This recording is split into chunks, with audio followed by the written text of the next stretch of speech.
Nous sommes des mutilés du mouvement Gilets jaunes.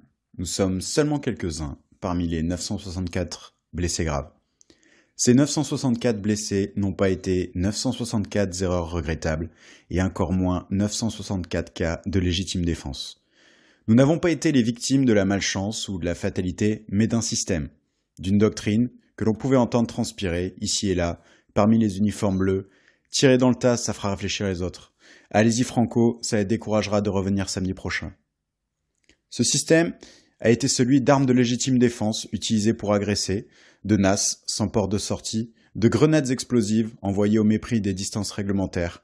Ce système a été celui des yeux éclatés, des mains arrachées, des pieds fracturés, de personnes désarmées. Ce système a handicapé à vie des femmes, des vieux, des pompiers, des militaires, des soignants, ceux-là même qui sont la colonne vertébrale de notre société, ceux qui s'occupent des autres, et ils ont été appelés casseurs. Car le mouvement des Gilets jaunes était un temps où éborgner quelqu'un était justifiable s'il avait cassé une vitre, sauf que les vitres, ça se répare. Foncer en voiture sur quelqu'un était légitime s'il bloquait la circulation, sauf que le retard, c'est pardonnable. C'était aussi un temps où un président élu par 40% des inscrits pouvait refuser une revendication plébiscitée par 80% des Français, comme le RIC, car c'est lui le chef. Un temps où boxer seul, à main nue, contre 3 personnes armées, c'était être un lâche. Un temps où l'on mettait des manifestants inconnus des services de police en comparution immédiate, puis en prison, alors que les procès des mutilations prennent des années et les condamnations sont encore plus rares qu'un matriculé RIO visible en manifestation. Toutes ces choses-là étaient supportables dans un état de droit. Et pourtant, pour nombre de gilets jaunes, revenir samedi prochain était la seule alternative. La seule alternative à une chute lente et insidieuse dans la pauvreté. Celle de ceux qui travaillent et dont le compte en banque arrive dans le rouge un jour plus tôt chaque mois. Tous ces gens, privés de perspectives, privés d'alternatives, sommés de payer un surplus de taxes sur l'essence qui ressemblait un peu trop au montant perdu par le CICE, n'ont pourtant pas pris les armes. Ils ne sont pas rentrés dans une boucherie qui aurait opposé les pauvres en jaune et les pauvres en bleu, mais ils ont été les victimes d'armes de boucher. Ils ont arrêté de scander « la police est avec nous ». Ils sont revenus, samedi après samedi, à 100 000 ou à 100, en attendant patiemment le moment où la police serait débordée, exténuée, et plus assez nombreuse pour empêcher qu'on vienne chercher celui qui nous y avait invités.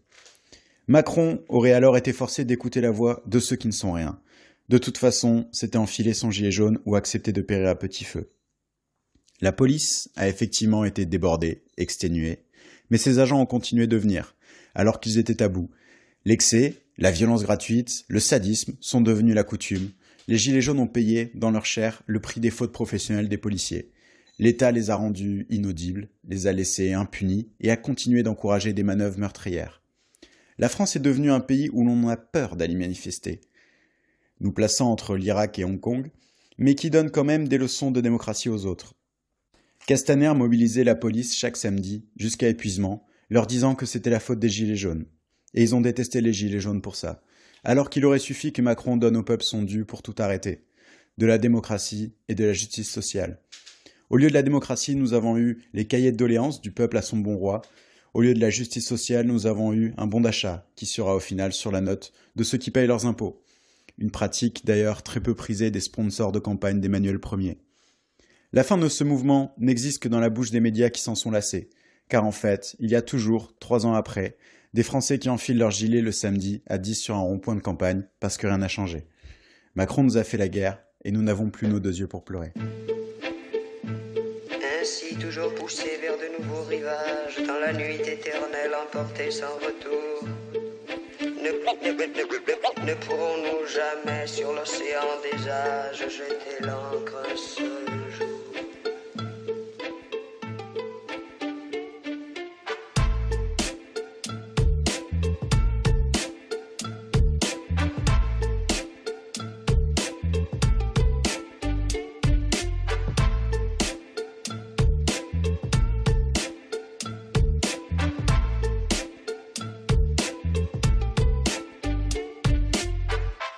Salutations, vous êtes bien à l'écoute de Canal Sud sur les 92.2 MHz de la bande FM. C'est la voix du mag qui commence. Aujourd'hui, une émission qui va parler de l'association des mutilés pour l'exemple créée il y a maintenant 4 ans et qui lutte contre les violences policières et pour l'accès à la justice. Mais pas que. Avec nous dans les studios, Yvan et David. Bonjour. Bonjour. Et bonjour. Alors vous êtes ici et maintenant pour échanger autour de la marche des mutilés pour l'exemple qui aura lieu le dimanche 9 avril à Toulouse, départ Jean Jaurès, j'ai bien noté, à 14h. C'est ça. Bon, le camion est loué, c'est bon ? Ouais, tout est loué. Le camion est loué, compatible ZFE. En plus. Vous avez rempli la petite fiche, c'est bon, tout va bien. Alors, on va un petit peu resituer le contexte, repartir un petit peu dans l'histoire. Avant la création de l'association, il y avait vous qui étiez une constituante du peuple et qui avez décidé de participer un jour à une manifestation pour une justice sociale, fiscale et environnementale. Ouais. Oui. On peut dire ça comme ça, ouais. Ça vous convient ? Ça englobe tout ça, ouais. Cette période, elle est aussi marquée par un fait majeur, c'est l'émergence et l'apogée des Gilets jaunes. On va évidemment reparler, je voulais savoir, pour faire un peu plus connaissance avec vous, si vous étiez Gilet jaune à ce moment-là, au moment de la manif. Alors, moi j'étais gilet jaune depuis le début, je sais pas, en fait le 17 novembre j'y suis allé un peu en mode curieux, qui va être là, qu'est-ce que sont vraiment les revendications, et rapidement j'ai adhéré au message et a commencé à transformer le mouvement, donc je dirais que dès le deuxième samedi, je pense que j'ai mis mon gilet jaune le deuxième samedi, mais ouais, j'ai commencé dès le premier, et de toute façon j'étais de plus en plus à fond dans le mouvement. Ouais, et toi, Yvan, ouais, écoute, pour ma part, c'est pareil, 17 novembre, 9h du matin, on est arrivé sur... alors nous, c'était le péage, c'était un péage. Je suis arrivé sur le péage, il y avait quelques personnes qui étaient là, et puis au fur et à mesure des minutes, ça a augmenté sensiblement. Et depuis le 17 novembre, je suis gilet jaune. Ouais. J'ai pour habitude de dire même que je suis né ce jour-là. Voilà. Oui, parce que voilà, votre histoire, elle est indissociable en tout cas de ce mouvement, clairement. Si vous êtes d'accord, que vous pouvez nous dire ce qui s'est passé peut-être le jour où finalement votre vie a un peu basculé et comme dit Yvan, vous êtes rené ou né différemment. Tu veux, vas-y. Ok, je commence. Du coup, moi j'ai été blessé le 5 janvier 2019, donc c'était l'acte 8. Déjà, il y avait eu les manifestations de décembre avec les premiers mutilés graves, avec les premiers éborgnés. Je ne sais pas s'il y avait déjà eu des amputés. Enfin, il y en avait probablement déjà eu, mais je ne sais pas si ça avait été déjà médiatisé à ce moment-là. Donc en manifestation, on voyait de toute façon, acte après acte, qu'il y avait une débauche un petit peu de moyens policiers qui commençaient à être de plus en plus tendus. On commençait à entendre des flashballs siffler à hauteur de tête dans les manifs. Donc, pour le coup, cet acte-là, j'ai joué de malchance à plusieurs moments. Grosso modo, moi j'étais blessé à Bordeaux. Ce week-end-là, j'étais avec des amis de ma fac à Bordeaux.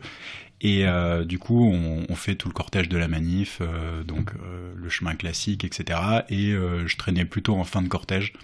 Et en fait, on arrive place Péberlan, où en général finissait le cortège, et où il restait statique, et où souvent il y avait du face-à-face avec la police. Donc les tout premiers actes, c'était relativement tranquille, et les derniers, ça partait très rapidement dans de la confrontation, et des grenades, et des lacrymogènes, etc. Donc j'arrive un peu sur le tard. Sur Péberlan, il n'y a plus beaucoup de monde. Je suis avec ma copine et un pote, et 2 potes d'ailleurs. Et du coup, on dit on va faire un peu le tour de Péberlan pour voir un peu qui est-ce qui reste et tout. Et en contournant du coup la place vers le sud, on voit que là, ça a l'air d'être agité. Il y a un front en fait avec les policiers. On voit pas bien parce qu'il y a une foule devant et on commence à voir des flammes, donc a priori il y a un truc en feu, donc après j'ai appris que c'était une voiture qui était en feu ce jour-là. En gros on s'approche, Roxane, ma copine, monte sur une poubelle pour regarder un peu ce qui se passe, et on se dit ça a l'air d'être chaud, tout ça, et au moment où elle redescend, on a un mouvement de foule qui nous arrive dessus. Donc on se dit, oh putain, ils doivent être en train de charger ou quoi que ce soit, mais bon, nous on arrive à un moment, je sais même pas s'il y a eu des sommations, quoi qu'il arrive, nous on est arrivé à un moment où on les a pas entendus. Et donc on se prend un mouvement de foule qui arrive vers nous, donc on se tire pour essayer de s'en sortir.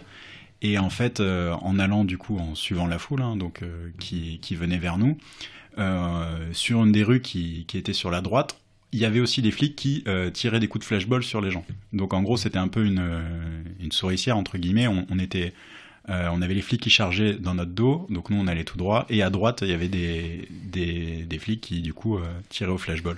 Donc en gros, je fais une diagonale sur la gauche pour essayer de les éviter. On s'écarte on arrive à sortir du coup du mouvement de foule. On commence à marcher en mode c'est bon, je crois qu'on s'en est sorti. Et là, j'ai l'impression de prendre une maison sur la gueule. Ça sort de nulle part. J'ai entendu aucun bruit, quoi que ce soit. En gros, je sens un contact qui arrive de ma droite au niveau de mon visage. Et il s'avère que l'enquête pénale a dit que c'était a priori une grenade. Et en gros, je sens un énorme choc, mais aucune résistance de mon visage. En gros, il y a un truc qui passe et qui emporte mon visage. J'entends juste crac, crac, crac, crac, crac. Donc la sensation est vraiment comparable à rien d'autre de ce que j'avais pu connaître. Je fais pas mal d'arts martiaux pendant des années, donc j'ai déjà pris des pêches dans la gueule, etc. Là, on est 2 voire 3 ordres de grandeur au-dessus. C'est vraiment immense comme type d'impact. Et donc voilà, j'entends tout mon visage craquer. Aucune résistance, le truc passe comme ça et me défonce. Et en fait, je l'ai pris de côté, ce qui fait que ça rebondit sur ma pommette et ça m'a emporté le nez, entre guillemets. Et là, je sens du coup, d'un coup, le sang qui coule à l'intérieur, ça me fait chaud à l'intérieur et je sens que là, ça se met à pisser vraiment très très fort le sang, mais à l'intérieur du coup, parce que j'ai tout cassé au niveau du nez. Et je commence à voir que... quand j'ai été touché, j'ai chancelé un peu, je suis tombé un genou à terre de mémoire. Et là, je commence à voir du sang qui tombe par terre, mais genre très très vite. Et je me dis, bon, à la vitesse où je le perds, là, je vais pas tarder à tomber dans les pommes.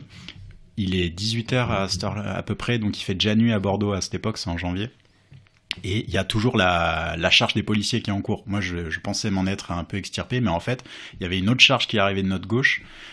Donc, il y a Roxane qui est à ce moment-là, au moment où je suis touché, elle est quelques mètres devant moi, donc elle voit que je suis blessé, elle crie. Et à ce moment-là, on essaie de trouver des médics le plus tôt possible, parce que je sens que j'ai que quelques minutes avant de tomber dans les pommes, parce que je perds vraiment beaucoup de sang très vite. Et on a eu vraiment, pour le coup, là, de la chance, c'est qu'il y avait des médics qui étaient environ à une vingtaine de mètres. Ils étaient prostrés contre des palissades de chantier. Et ils essaient de se protéger de la charge, en fait. Donc, quand ils m'ont vu, en gros, je me suis un peu jeté dans leurs bras en mode, bon, j'ai été touché, maintenant je risque de tomber dans les pommes d'un moment à l'autre. En fait, là, ce qui était vraiment dur et qui m'a fait craindre pour ma vie aussi, c'est le fait que je perdais un moment de sang, mais surtout ça coulait à l'intérieur, parce que j'avais tout cassé à l'intérieur, donc j'avais le sang qui coulait dans la gorge plus vite que je pouvais déglutir, donc je commençais un peu à m'étouffer avec le sang. Bon, heureusement, les mecs étaient outillés, ils m'ont foutu des compresses, etc., ce qui a calmé l'afflux de sang. Ils m'ont mis des grosses... les tiges qu'on te fout dans le nez, là, des mèches. Ouais, les mèches. Ouais. Et là, j'ai commencé à pouvoir un peu gérer l'afflux de sang qui tombait dans la gorge, et je suis au final pas tombé dans les pommes. Mais au début, j'ai eu relativement peur parce que ça m'a évidemment j'ai eu peur, mais je veux dire, le premier choc se fait sur la pommette et ensuite rebondit contre le nez, et en fait à ce moment-là, j'ai l'impression que si je tiens pas ma pommette, je vais avoir l'œil qui tombe parce que j'ai l'impression que tout est devenu mobile à cet endroit. Et en fait, c'est parce que du coup, ça avait pété une partie des os qui fait que quand je respirais avec le nez, ça envoyait l'air en fait vers l'œil.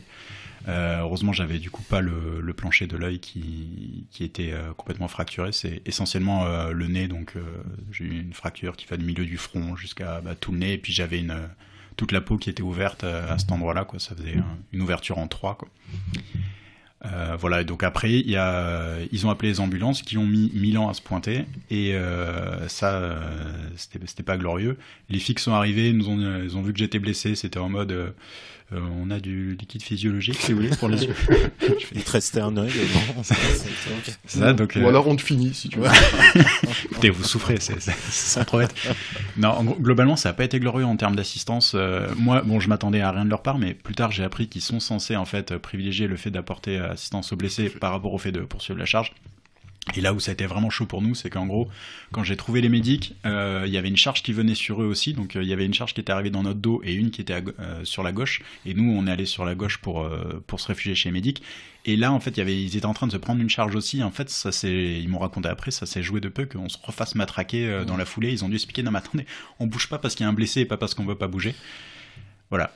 Alors, ce qu'il faut expliquer là, par rapport à la grammaire des manifs, tu as parlé des médics. Toi, un de tes premiers réflexes, ça a été de chercher les médics. Les médics, il faut un peu expliquer ce que c'est.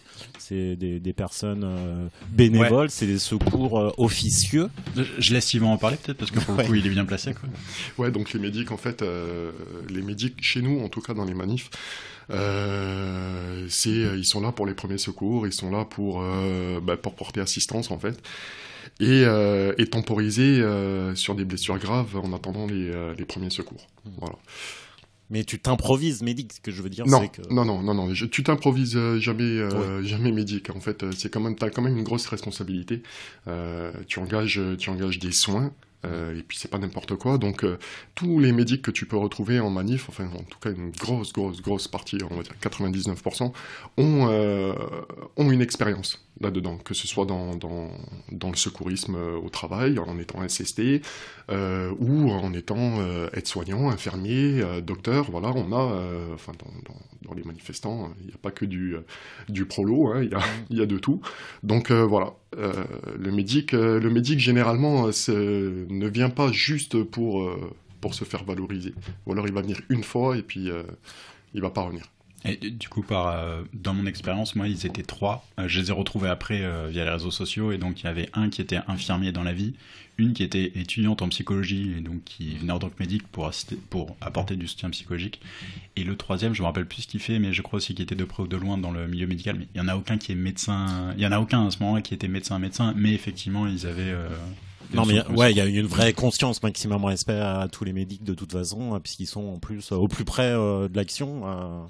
Et oui, ils prennent sur eux une part de responsabilité qui est gigantesque en fait, au vu des blessures en plus infligées. Et dans l'attente, une nouvelle fois, ça rejoint un petit peu l'actualité récente sur l'attente des secours plus officiels, qui attendent des ordres, etc. Ouais. Et moi, dans mon cas particulier, donc les médics qui avaient à Bordeaux ce soir-là, ils ont des t-shirts blancs avec des petites croix bleues dessus. Ils n'ont pas de gilet jaune, etc. Ce qui aurait pu m'arriver si j'avais pas trouvé des médics, c'est que globalement, j'aurais fait encore quelques pas. Je pense que j'aurais perdu connaissance assez rapidement. On se serait retrouvé en plein devant une des charges qui était en cours. Comme on avait les gilets jaunes, les mecs se seraient dit, bon, ils veulent pas se bouger, ils auraient probablement défoncé Roxane qui aurait essayé de leur expliquer, non, mais il y a un blessé, etc. Et peut-être qu'ils auraient continué leur charge, ils nous auraient laissé derrière pendant des plombs. Donc potentiellement, là, j'aurais peut-être pu m'étouffer avec le sang. Donc vraiment, moi, j'ai eu beaucoup de chance qu'il y ait eu les médics à côté. Ça a changé vraiment, je pense, le pronostic, quoi. Et puis peut-être qu'Yvan peut confirmer, c'est pas un gage d'immunité. J'ai l'impression que t'es cible aussi, potentiel, comme tout le monde. T'as double casquette, en fait. T'es cible parce qu'aujourd'hui, les médics, ça reste aussi, pour la plupart, des citoyens, comment je pourrais dire ça, militants. Des militants, merci. Bien sûr, complètement. Voilà, ça reste des militants qui mettent au service de la manifestation de leur expérience, ou en tout cas ce côté médic. Voilà, moi ça m'est déjà arrivé de me faire contrôler, de faire prendre le matériel. Ton matos. Ouais, mon matos, parce que quand tu leur demandes pourquoi est-ce qu'ils font ça, ils voient très bien que c'est que du matériel médical. Les gars, ils te disent, c'est simple, si vous êtes plus là, vous avez plus personne peut soigner, du coup les mecs ils reviennent pas. Voilà. Donc c'est leur stratégie aussi, et puis c'est vrai que des fois, ils aimeraient bien venir récupérer un mec, mais le mec il est en sang, et quand t'as un médic qui est dessus, le côté médical prend le dessus sur le côté, on va dire, judiciaire. Ils sont toujours en état de prendre le nom, le prénom de la personne qui souhaiterait interpeller, voilà, mais si effectivement un des médics qui est sur place demande une extraction pompier ou SAMU, ça passe avant. Voilà. Donc des fois entre guillemets, excuse-moi, hein, mais on leur casse les couilles parce que on les empêche de partir avec des gars. Ouais, parce que la blessure empêche pas la garde à vue. Tout à fait. Voilà, mais la blessure passe avant, parce qu'il faut qu'il y ait il faut que ça soit compatible la garde à vue avec son état de santé. Donc si effectivement il est pas compatible, Il pourra pas aller en garde à vue. Donc d'abord le côté médical, d'abord le côté soins, et effectivement, ils sont toujours en capacité de récupérer sa pièce d'identité ou son nom et d'aller le récupérer, si vraiment ils le veulent, un peu plus tard. D'ailleurs, ça me fait penser, c'est un sujet intéressant parce que il y a, au début, quand on s'est rejoint entre mutilés et qu'il y avait les premiers témoignages, un truc qui revenait très souvent, c'était je comprends pas pourquoi ils m'ont blessé, derrière j'ai pas été interpellé, et pour la plupart en fait, je pense que ça c'est pas intuitif pour les gens qui écoutent forcément, mais la plupart des blessés en fait faisaient pas un truc illégal à ce moment-là, et derrière ils ont pas été interpellés. C'était pas genre on va le neutraliser pour pouvoir ensuite l'emmener au poste parce qu'il a fait une connerie. En tout cas, il y a très peu de cas. Il y a très peu de cas de mutilés ou de blessés qui ont été poursuivis. Voilà. On va dire. Je pourrais pas te donner le chiffre, mais au moins 90% de ceux que je connais, c'était du dommage collatéral. Voilà. Enfin, d'après les flics. Hein. D'après les flics. Mais c'était vraiment en mode, c'est pas vous qu'on cherchait à interpeller, donc on vous pète un œil, on vous pète une main, etc. Nous, on passe à autre chose. C'est pas vous qu'on était venu chercher, vous êtes de la casse, quoi. D'ailleurs, on va en parler aussi un petit peu. Vous appelez les mutilés pour l'exemple, et ce terme de exemple, il prend, voilà, tout son sens, toute sa signification dans ce que vous êtes en train d'expliquer, quoi. Ouais, en fait, comment te dire, il a fallu faire taire cette révolte à un moment donné qui commençait à prendre de l'ampleur. Et comment faire pour faire taire des gens ou les faire entrer chez eux sinon de leur faire peur, en fait. Et pour leur faire peur, il faut leur arracher des yeux, des mains, des pieds, des testicules, des seins, des bouches. Je peux en citer encore plein des comme ça. Hein. Mais c'est super important aussi parce que les images, il y a le sens de l'image, mais aussi des mots, quoi. Vous utilisez les termes exacts qui correspondent à la réalité. Enfin voilà, des mains arrachées. Enfin, je veux dire le vocabulaire, mais quand tu l'écoutes, c'est quand même les mots ont une signification, quoi. En fait. Hein. Les mots ont un sens. Aujourd'hui, on prête plus trop attention à la signification des mots quand on en parle, mais les mots ont un sens et ils sont bien précis pour définir les choses. Ouais, et notamment, on essaie de pas trop reprendre les éléments de langage côté policier de un œil perdu, une main perdue. Oui. Pour le coup, c'est éborgné, amputé, parce qu'effectivement, ils n'ont pas été perdus, ils n'ont pas été égarés. C'est vraiment quelque chose d'actif, quoi. Ils sont arrachés par la police. Et le fait de dire ils ont perdu un œil, etc., c'est un euphémisme qui, des fois, est un peu est énervant pour tous les mutilés qui ont perdu un œil. Voilà, perdu, qui ont été éborgnés et qui ont été amputés, mais c'est difficile parce que cet élément de langage il est tellement partout que je trouve qu'il atténue pas mal la réalité des choses. Et vous, j'ai l'impression que voilà, c'est pas de la communication, c'est la réalité, et vous souhaitez que ce soit clair en fait dans les visuels et dans l'utilisation des mots qui renvoient en plus à quand même. Ça les renvoie à leur responsabilité en fait, tout simplement. Ouais. Voilà, il faut les mettre devant, il faut les mettre face à leurs responsabilités. Vous avez arraché une main, vous avez arraché un œil. Il faut les mettre, faut que l'État prenne ses responsabilités. Et quand je dis l'État, ça part du président jusqu'au simple fonctionnaire de police qui a appuyé sur la gâchette. Et toi, Yvan, donc t'arrives un jour, t'es à Montpellier, à la gare, tu sors de la gare. Alors Montpellier, ça a été ma deuxième, ce jour-là, ça a été ma deuxième ou troisième manifestation en ville. Voilà, moi je suis un primo-manifestant, je suis jamais sorti avant le 17 novembre. Je regardais ça un petit peu de loin, j'étais un petit peu, on va dire, déconnecté, voilà, dans ma petite case. Où on m'a laissé. Et puis le 17 novembre m'a fait ouvrir les yeux sur beaucoup de choses. Voilà. Donc moi j'ai été blessé donc à Montpellier le 29 décembre, l'acte 7. Donc je te dis, ça faisait ma troisième participation à une manifestation en ville. Voilà, une vraie manifestation. Tout le reste du temps, on était sur le blocage de notre péage. Donc le matin, il y avait deux appels en fait ce jour-là, un appel à 10h, je crois, et un appel à 14h. Donc avec un groupe d'amis, on va sur Montpellier. On participe à la manifestation de 10h. Donc Montpellier, c'est pas très grand, en tout cas pour la manifestation. Il y a toujours eu un parcours assez classique qui fait rassemblement place de la Comédie. Okay. On se dirige sur la préfecture, voilà, qui se trouve à peu près à 200 mètres. C'est pas non plus très très loin. Et puis on finit par la gare SNCF. Voilà, okay. Ça fait une petite boucle très courte. Ouais, c'est effectivement court. Voilà. Et puis, donc la manifestation du matin se passe relativement bien. On monte à la préfecture, beaucoup, enfin, des fonctionnaires qui étaient là, de la police qui étaient là, voilà, ça se passe bien aussi. Bon, on redescend sur la gare, arrivé sur la gare, on rentre dans la gare, on investit les rails, voilà. Donc, sur place, il y avait la police ferroviaire et la police aux frontières, puisque ils dépendent aussi de la gare SNCF. Bref. Donc ils étaient là, les agents sont venus nous voir sur la piste, enfin sur les rails, en nous demandant bon, qu'est-ce que vous faites, combien de temps ça va se passer, bon bref, on leur explique un petit peu tout ça. Vous êtes sur les rails, voilà. Vous n'êtes pas sur le quai. Bon, ok, donc ok, ils reviennent une demi-heure plus tard en lui disant bon les gars, il faudrait vraiment que vous nous dites un petit peu ce que vous allez faire, parce qu'on a des TGV qui sont bloqués en gare, faut que ça parte, ça commence à foutre le bordel sur les rails. Bon, et puis je t'avouerai que c'était l'heure de manger à midi au début, voilà, il y avait la petite coupure pour aller manger à midi. Donc avec l'ensemble des manifestants, tout le monde décide de sortir de la gare, de rendre la gare aux usagers, et puis de faire la petite pause. Voilà, jusque-là, tout s'est bien passé. Appel de 14h, donc rebelote, arrivée à Place de la Comédie, le rassemblement, le début de manifestation part, monte à la préfecture, comme le matin, et là, par contre, c'était pas la même.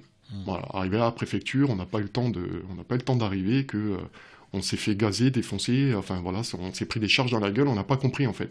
Et ben ça a énervé beaucoup de monde. Et du coup, ben on a continué nous notre parcours et on est arrivé à la gare. Arrivé à la gare à un moment donné, donc les flics nous attendaient en bas. Il y avait la CSI, il y avait la BAC et il y avait donc la police aux frontières.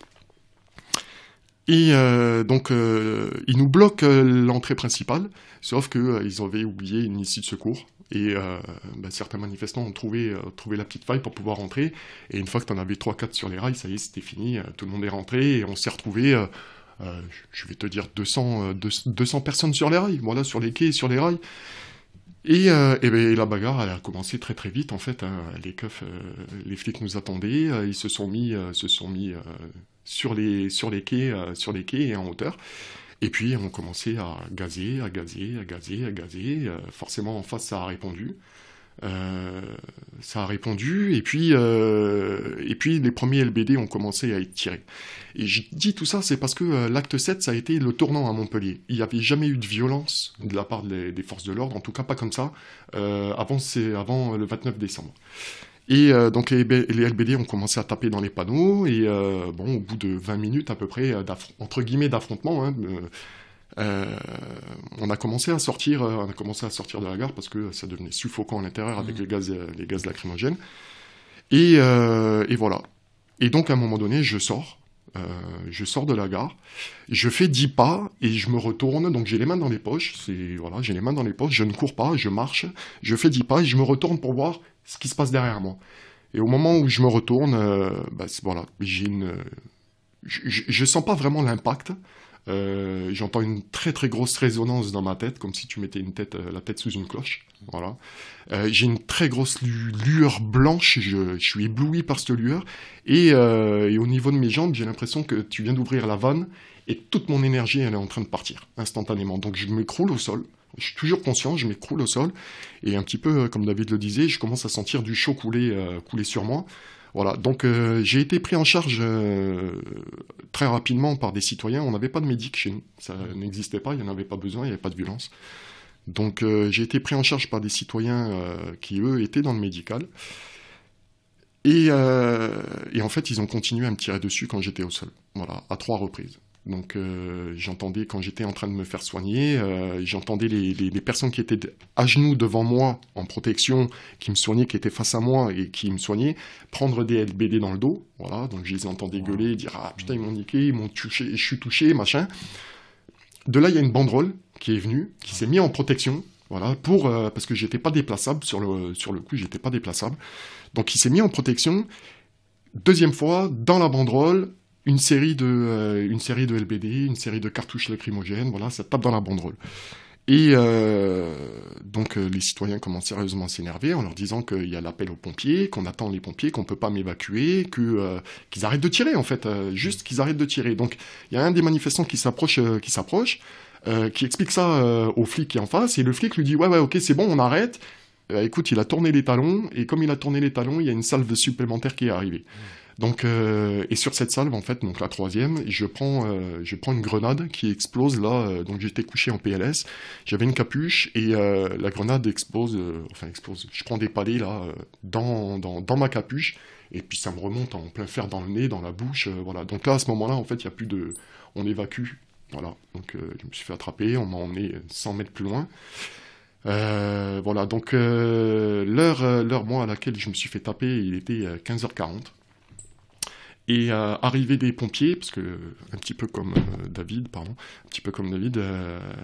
ils n'ont pas laissé passer les forces de l'ordre. Voilà, nous, ils ne les ont pas laissés passer, on les voyait, hein, les manifestants voyaient les forces de l'ordre, les pompiers bloqués par les forces de l'ordre, et on voyait aussi les pompiers essayer de dire mais il faut qu'on y aille, ils les ont empêchés, alors qu'il n'y avait pas forcément de grabuge, hein, les pompiers auraient pu passer tranquillement sans se faire caillasser, entre guillemets, ou passer au milieu d'une charge.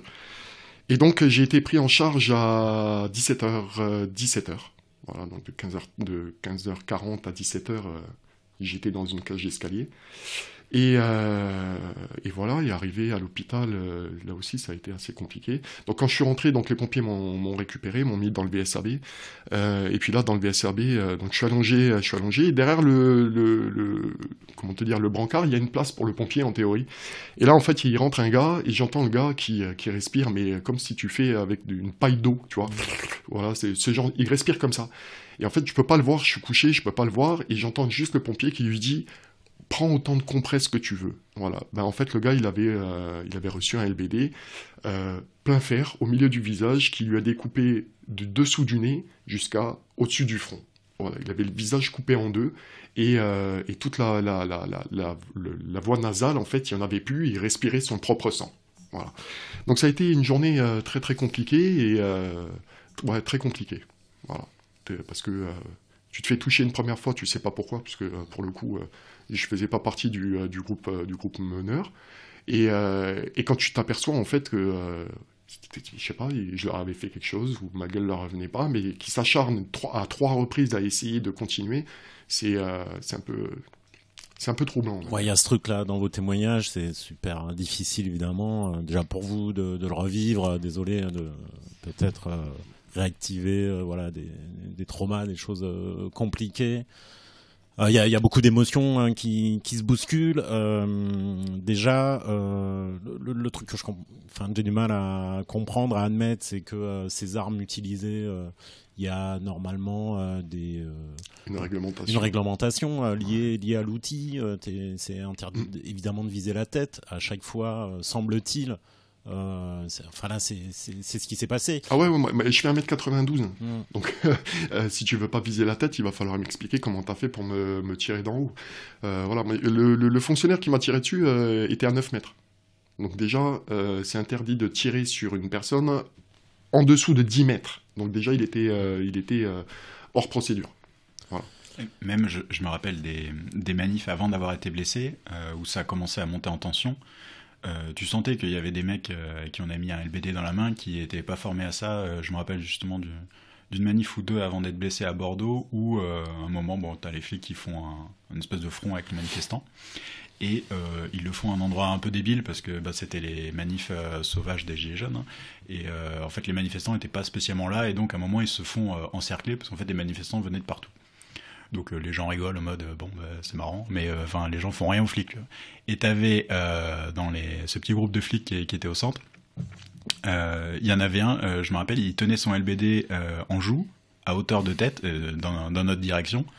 Et je disais à mon pote, je fais là c'est con parce que le mec il éternue, on perd un œil quoi. Et normalement t'es pas censé mettre en joue sauf quand t'as décidé de tirer, tu vois. Et si tu mets en joue, t'es pas censé mettre en joue au niveau de la tête, tu vois.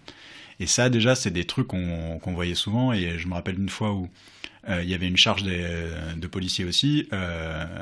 Je m'étais pas baissé spécialement et j'avais entendu un LBD fuser à hauteur d'oreille. Je me suis dit, c'est effectivement mal utilisé.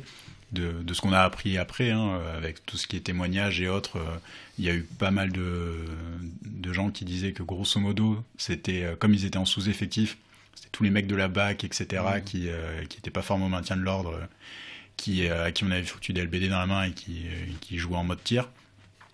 Il n'y a pas que ça. Hein, même, c'est Call of Duty pour eux. Ouais, mais ça a même été étudié, en fait. Il y a énormément de littérature, de documentation autour des armes et du maintien de l'ordre, notamment sur cette période où, effectivement, alors que c'était interdit, que c'était à l'encontre de la politique de maintien de l'ordre, on réintègre des armes avec aussi, je dirais, cet imaginaire de viser quelqu'un, ce qui ne se faisait plus, quoi. Avec le côté même ludique, même pour la personne, le côté complètement désincarné, le côté il y a la chasseur. Vidéo où c'est pris par un journaliste de derrière, tu les entends tirer au LBD, t'entends les chpou à voter. Tu fais, oui, bon, les mecs, ils sont dans le fun, quoi. Tu peux te poser la question si à un moment donné, tout ça, c'est pas une préparation, parce que c'est pas anodin de remettre, d'autoriser un être humain à tirer sur un être humain. Ouais. Voilà, c'est pas anodin. Donc tu peux te poser la question si à un moment donné, est-ce que ça va pas aller plus loin que ça?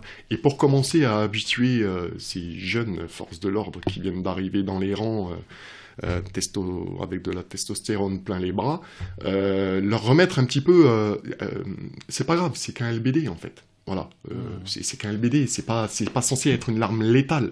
Donc tirer une cartouche sur un gars, boum, voilà. Mais ça va plus loin. Ça va. On essaie de t'habituer à tirer sur des gens.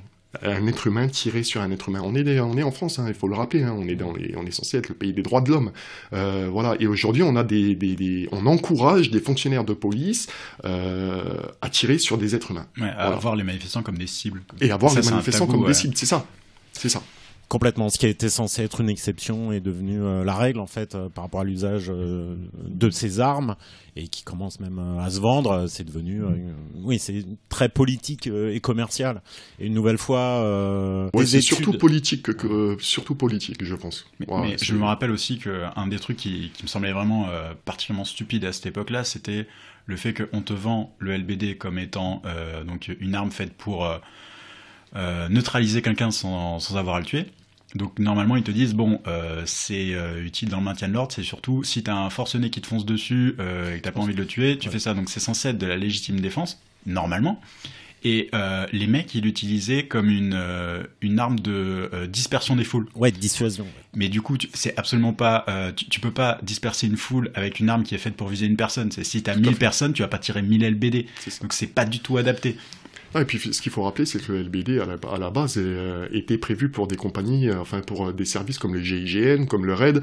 Voilà, c'était justement pour aller sortir des gars sans forcément les tuer. Donc ces armes-là, elles étaient prévues pour eux. Donc quand t'as des compagnies comme le RAID ou le GIGN qui utilisent des armes comme ça, c'est bien spécifique en fait. Voilà, ça n'a rien à faire dans les mains de baqueux ou de simples fonctionnaires de police.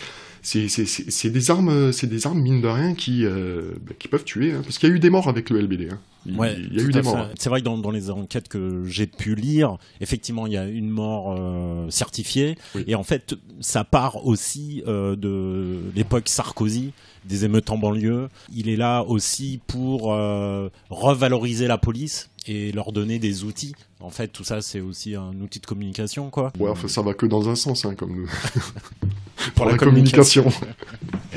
Effectivement, il y a eu une expérimentation réellement en banlieue et sur une population avant de l'utiliser à échelle réelle sur le mouvement des Gilets jaunes qui arrive. À ce propos, je regardais le reportage de Paul Moreira là, au nom du maintien de l'ordre, et il a interviewé un chef de la police allemande qui disait, il lui demandait pourquoi vous avez refusé l'usage des LBD dans la police allemande. Il disait, dans le maintien de l'ordre, c'est impossible de respecter toutes les conditions pour faire un tir safe quand on est dans le chahut du maintien de l'ordre. Il y a tellement de conditions qu'il faut respecter que quand vous êtes dans le jus, c'est mort, il y aura des accidents, donc on refuse. Et bien, je pense qu'il avait le nez creux. Tu veux dire sur un 4x4 dans un champ, les conditions ne sont pas réunies pour ajuster ton tir là, ils étaient à la récré, hein. C'est encore autre chose. Donc, alors suite à ça, l'association est créée. D'ailleurs, il y a tous vos témoignages. Là, j'ai retenu aussi celui de Vanessa qui explique que heureusement vous êtes là, sinon je ne serais plus là. Et je ne veux plus de cette vie où je souffre tous les jours. À la base, l'assaut les mutilés pour l'exemple, ça a commencé par être un collectif. Et la base de ce collectif-là, c'était Robin Pagès qui l'avait monté, qui avait été un blessé lors des manifs antinucléaires, je crois. Il avait perdu l'usage du pied suite à une grenade. C'est lui qui nous a réunis. C'est ça, voilà. C'est ça.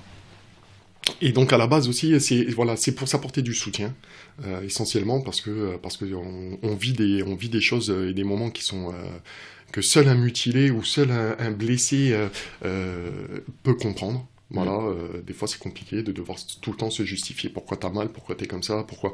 Donc voilà, le collectif il a été créé aussi, d'une pour recenser tous les blessés, mais aussi pour pouvoir s'apporter du soutien mutuel. Voilà. Et d'ailleurs, ça c'est un truc, moi je m'y attendais pas typiquement en ayant été blessé, je pense que la plupart des gens s'en doutent pas.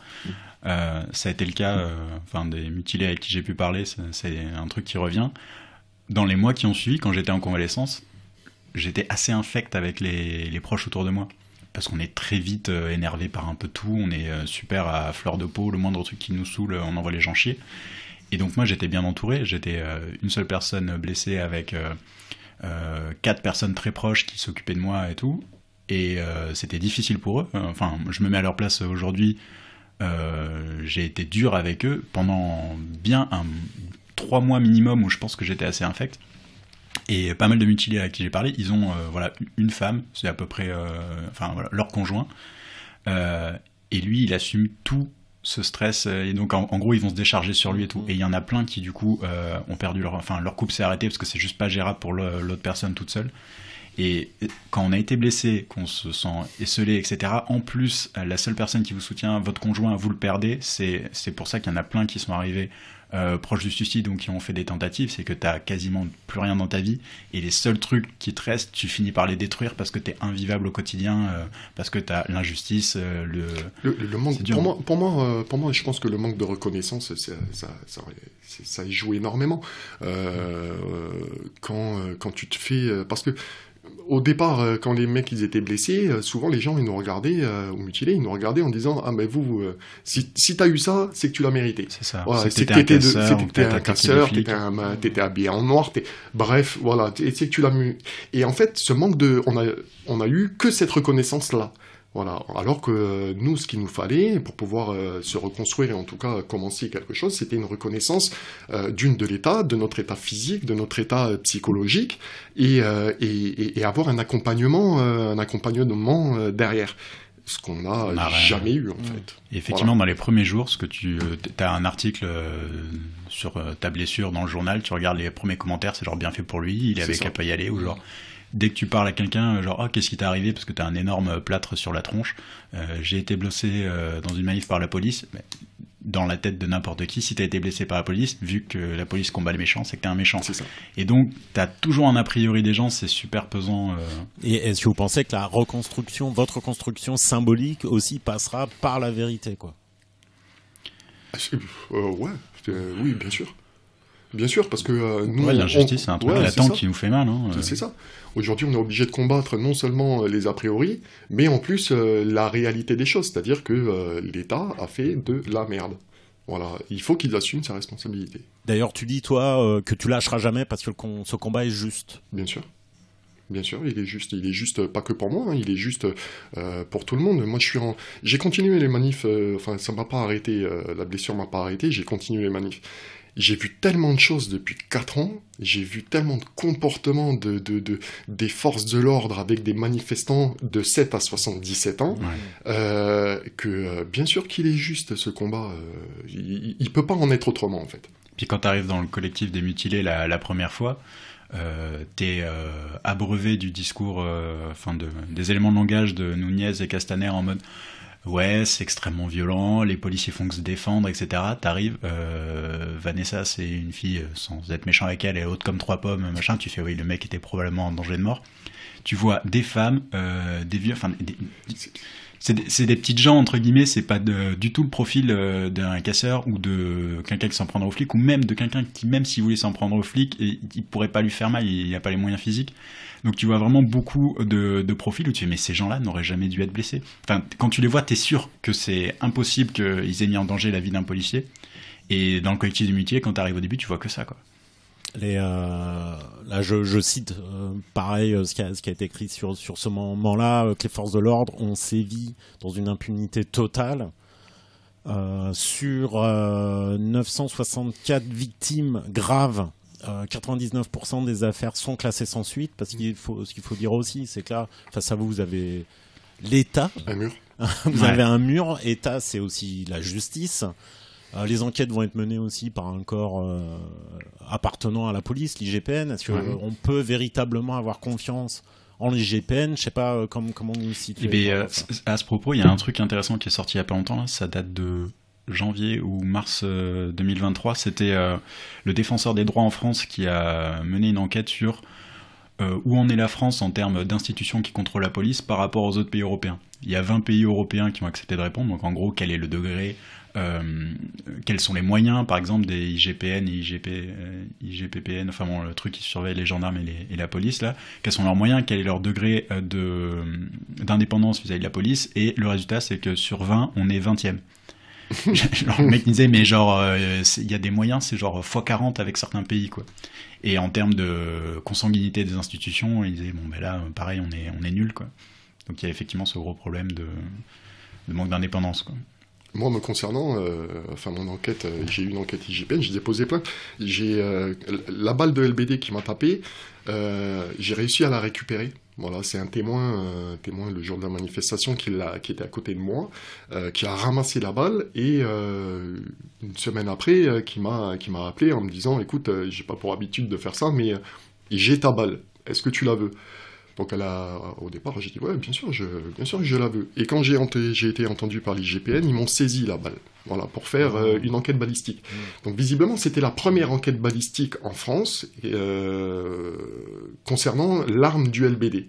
Voilà. Donc j'ai appris il y a quelques temps, ça va faire peut-être 1 an maintenant, que l'enquête IGPN est terminée, que c'est retourné au proc, mais aujourd'hui le procureur refuse de communiquer en l'état sur le dossier, ou en tout cas, est-ce que c'est classé sans suite, pas classé sans suite, est-ce que on ouvre une information judiciaire, voilà, j'ai aucune nouvelle de ça.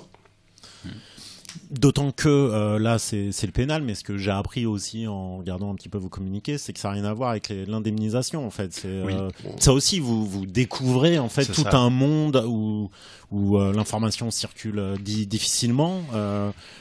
C'est très long et vous faites comment, enfin pas bien aiguillé, ouais. Voilà, vous faites comment vous pour vivre en fait, c'est aussi ça, enfin je veux dire la marche qui va avoir lieu, c'est aussi pour parler de ça ouais. La marche de dimanche, effectivement, il y a un focus sur les parcours judiciaires parce que c'est clairement pas clair et pas bien balisé du tout.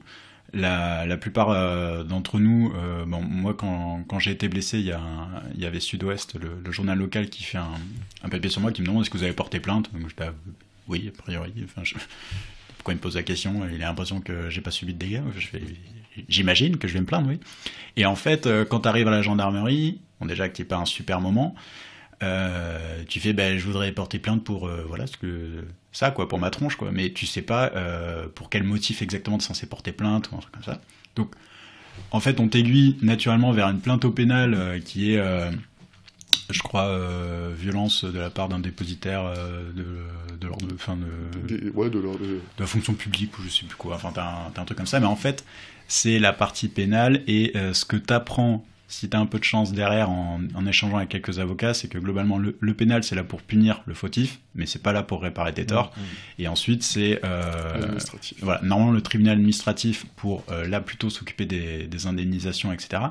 Et encore c'est pas aussi simple que ça, parce que le tribunal administratif c'est genre tu peux aller ça, t'as aussi la CIVI, t'as aussi le FGTI qui rentre en compte, c'est un bordel. En tant que non spécialiste tu comprends rien, donc t'as que les avocats qui peuvent t'expliquer. C'est brouillon, hein. Moi j'ai eu 3 avocats en tout, les 2 premiers tu piges pas bien où tu vas, etc. Et voilà, il y a pas de fléchage, c'est-à-dire on est tous laissés dans la merde. Limite t'as l'impression même que c'est fait un petit peu exprès d'avoir tout ça, continue, voilà, c'est ça, et puis voilà, comme encore aujourd'hui la politique d'aujourd'hui qui voudrait que le mouvement s'essouffle, c'est un petit peu pareil dans les procédures judiciaires. on te met tellement de bâtons dans les roues, on te dit va voir le bureau A, quand t'arrives au bureau A, on te dit non, c'est le bureau B, et ainsi de suite, que t'en as marre. Voilà, t'en as marre, et pour certains, tu lâches l'affaire. Et je pense que ça fait aussi partie du jeu d'avoir toutes ces institutions soi-disant indépendantes, mais qui à la finale te font perdre du temps, te font galérer, et souvent te découragent. Et le truc important, et s'il y a des blessés qui nous écoutent, que ce soit les manifestations, retraites, etc., c'est il y a un biais qui est que beaucoup de personnes pensent que si la plainte a été classée sans suite au pénal, c'est fini, ça s'arrête là pour eux, ils seront pas indemnisés. En fait, c'est pas ça. Quand c'est classé sans suite au pénal, c'est qu'ils renoncent à trouver le responsable. D'une part, même quand ils le trouvent, franchement, il lui arrive rien. Il y a le cas de la jeune fille qui a été blessée à Biarritz au G20 là. Lola.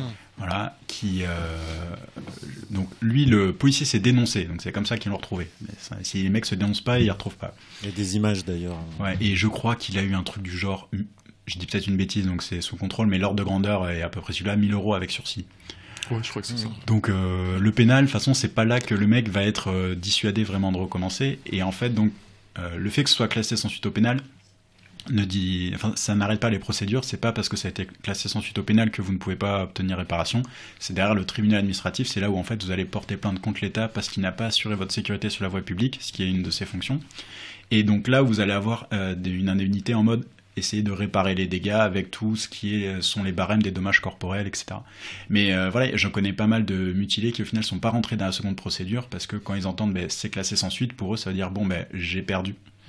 Et en fait non, il y a une autre procédure qu'il faut lancer et celle-là, il n'y a pas beaucoup de gens qui te flèchent dessus, quoi.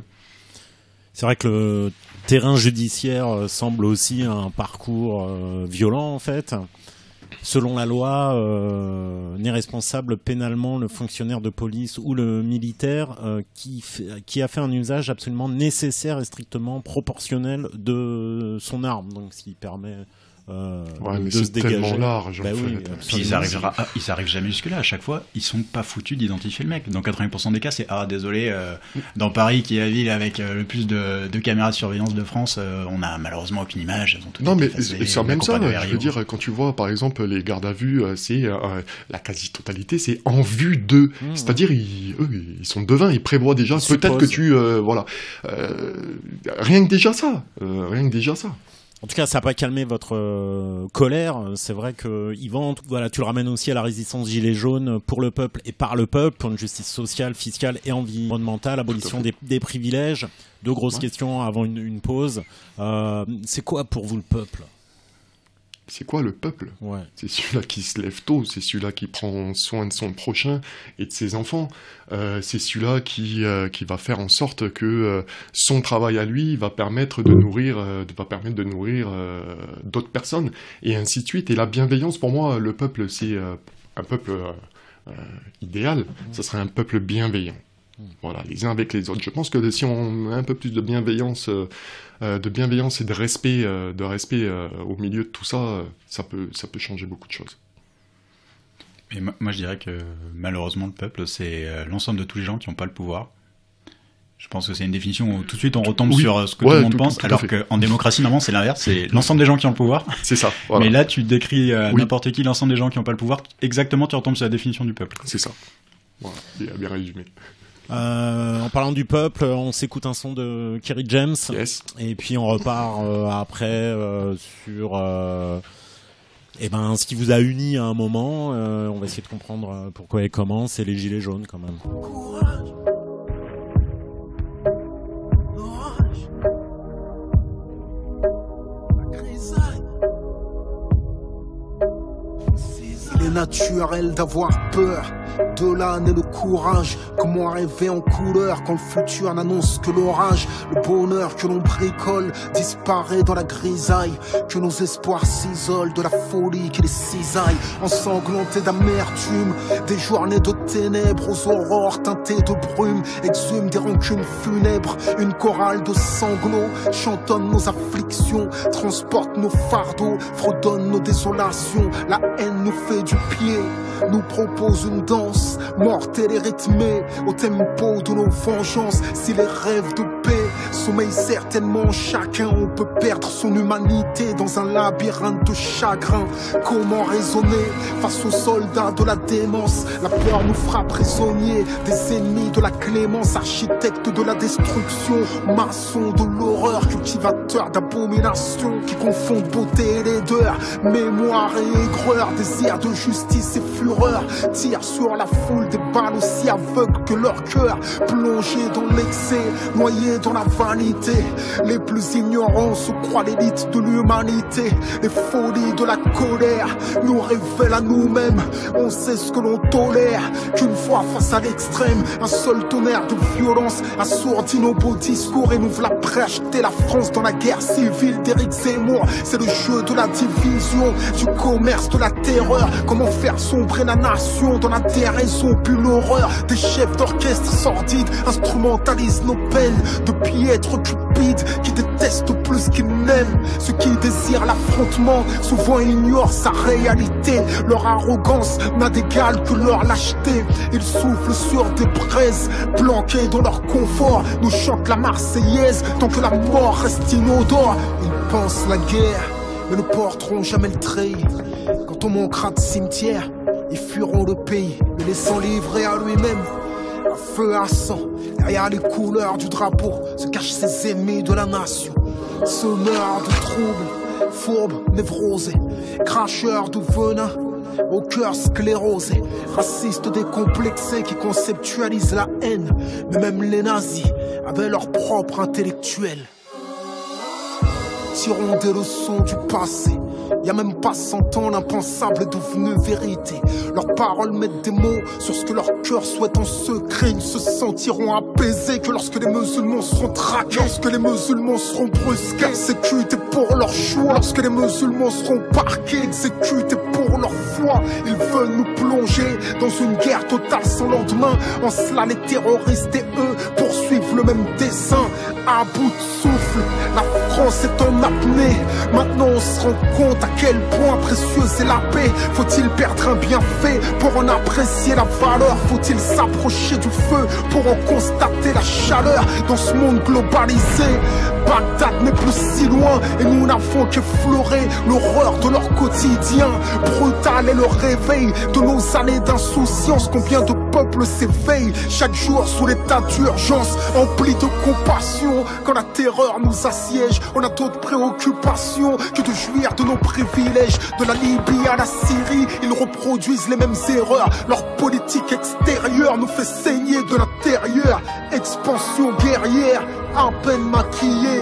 Ambition pécuniaire sous couvert d'humanité.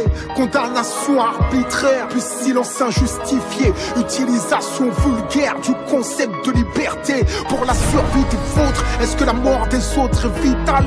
Des frappes chirurgicales à bon sur un hôpital. Comment condamner ici tout en finançant là-bas? Nous sommes otages de vos jeux de pouvoir que vous faites passer pour des combats. Du sang sur les mains, du pétrole dans la rétine. Les prétendus droits humains, chaque jour ils les piétinent, soutiennent ceux qui les combattent, combattent ceux qu'ils soutiennent.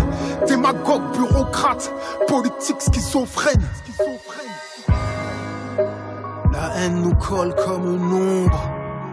Depuis que les faucons tirent sur les colombes, j'essaie encore de me montrer moi, un saint d'esprit gouverné par des démons. On n'a plus pied dans cette mer de sang. Nos désirs de paix nagent à contre-courant. La pluie a beau tomber sur les cœurs asséchés, on voit rarement fleurir les rochers. La paix n'est qu'un cessez-le-feu, car certains rient de ce qui nous émeut. Pendant que les fous tailladent des innocents, je m'évade dans le sourire d'un enfant. Chacune de nos nuits attend son soleil. Faut-il que l'on meure pour quitter le sommeil? On n'a plus de choix, il me semble. On doit vivre ou mourir ensemble.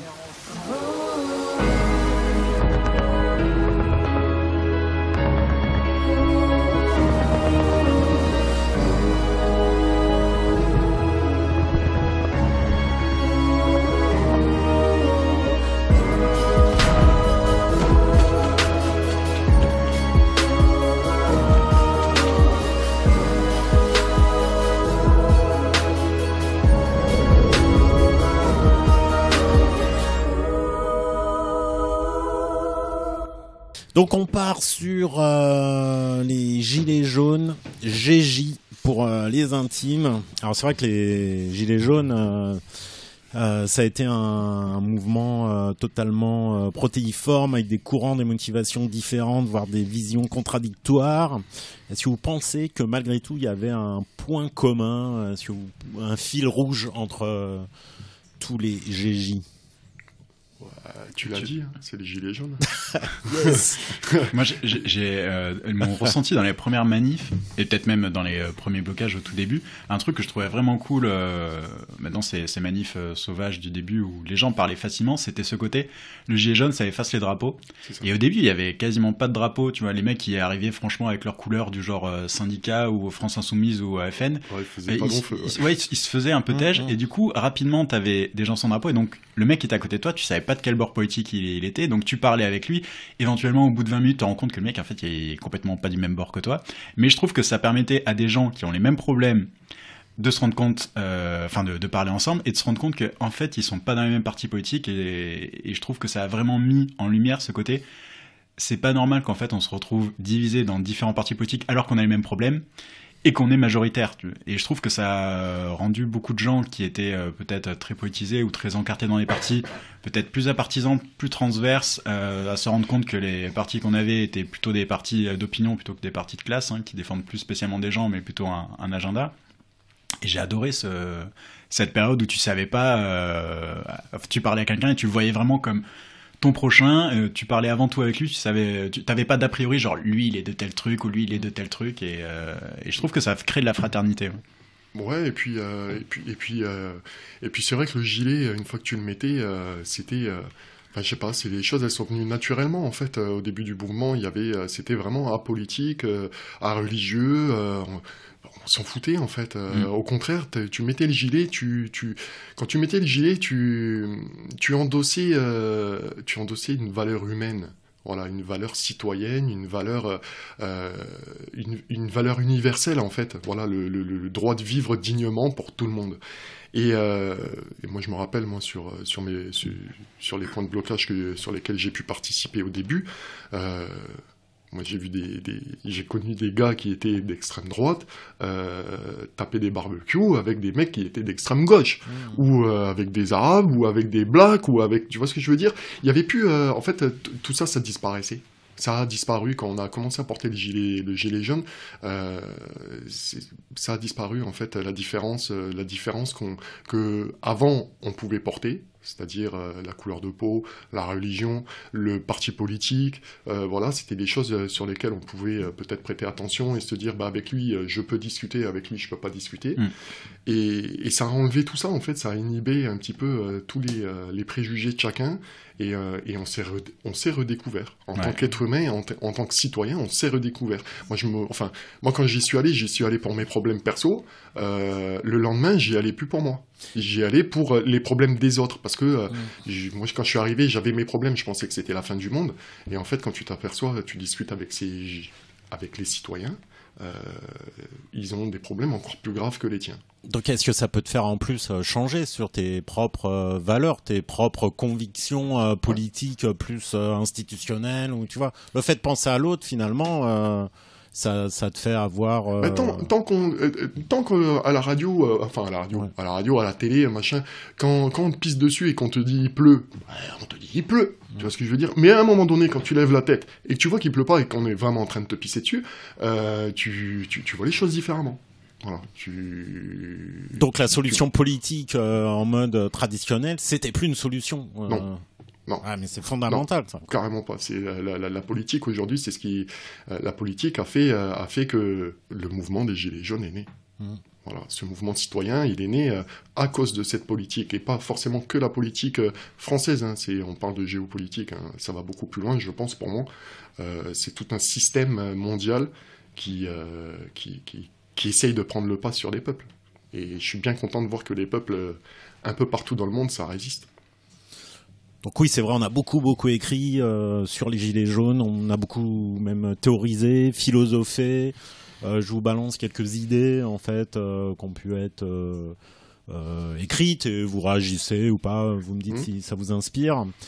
On vient de parler justement de la politisation. On a imaginé le rond-point comme symbole de repolitisation justement du peuple. Est-ce que ça vous parle? J'ai bien aimé effectivement cette partie et en fait je trouve même que les gilets jaunes, avec le recul, je trouve que la période la plus géniale c'était celle des blocages initiaux et pas des manifs, puisqu'en fait je pense que trop rapidement on a voulu revenir sur ce qui existait déjà, des choses qui parlaient aux gens, et en fait les manifestations étaient peut-être pas le meilleur, mais le rond-point il y avait ce côté forum un peu où effectivement les gens arrivaient avec leur gilet, comme disait Yvan tout à l'heure, tu sais pas quelle est sa couleur politique, donc tu parles avec lui d'humain à humain avant tout.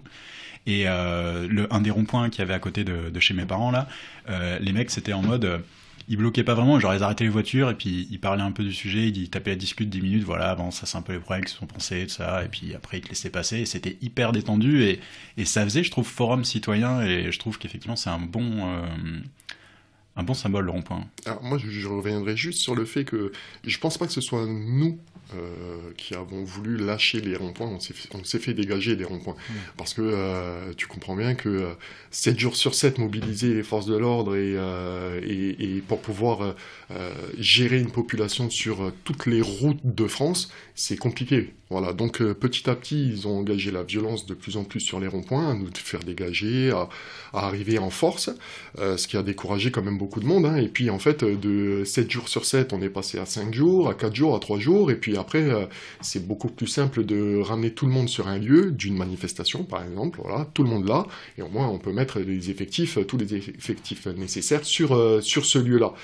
Voilà, pour moi, ça a été une volonté aussi de l'État pour pouvoir nous contrôler, parce que c'est vrai que dans toute la France, il y avait des blocages, des ronds-points, c'était ingérable pour eux. D'ailleurs, tu parles de la France, on a beaucoup aussi écrit sur l'idée de la France périphérique qui monte à Paris.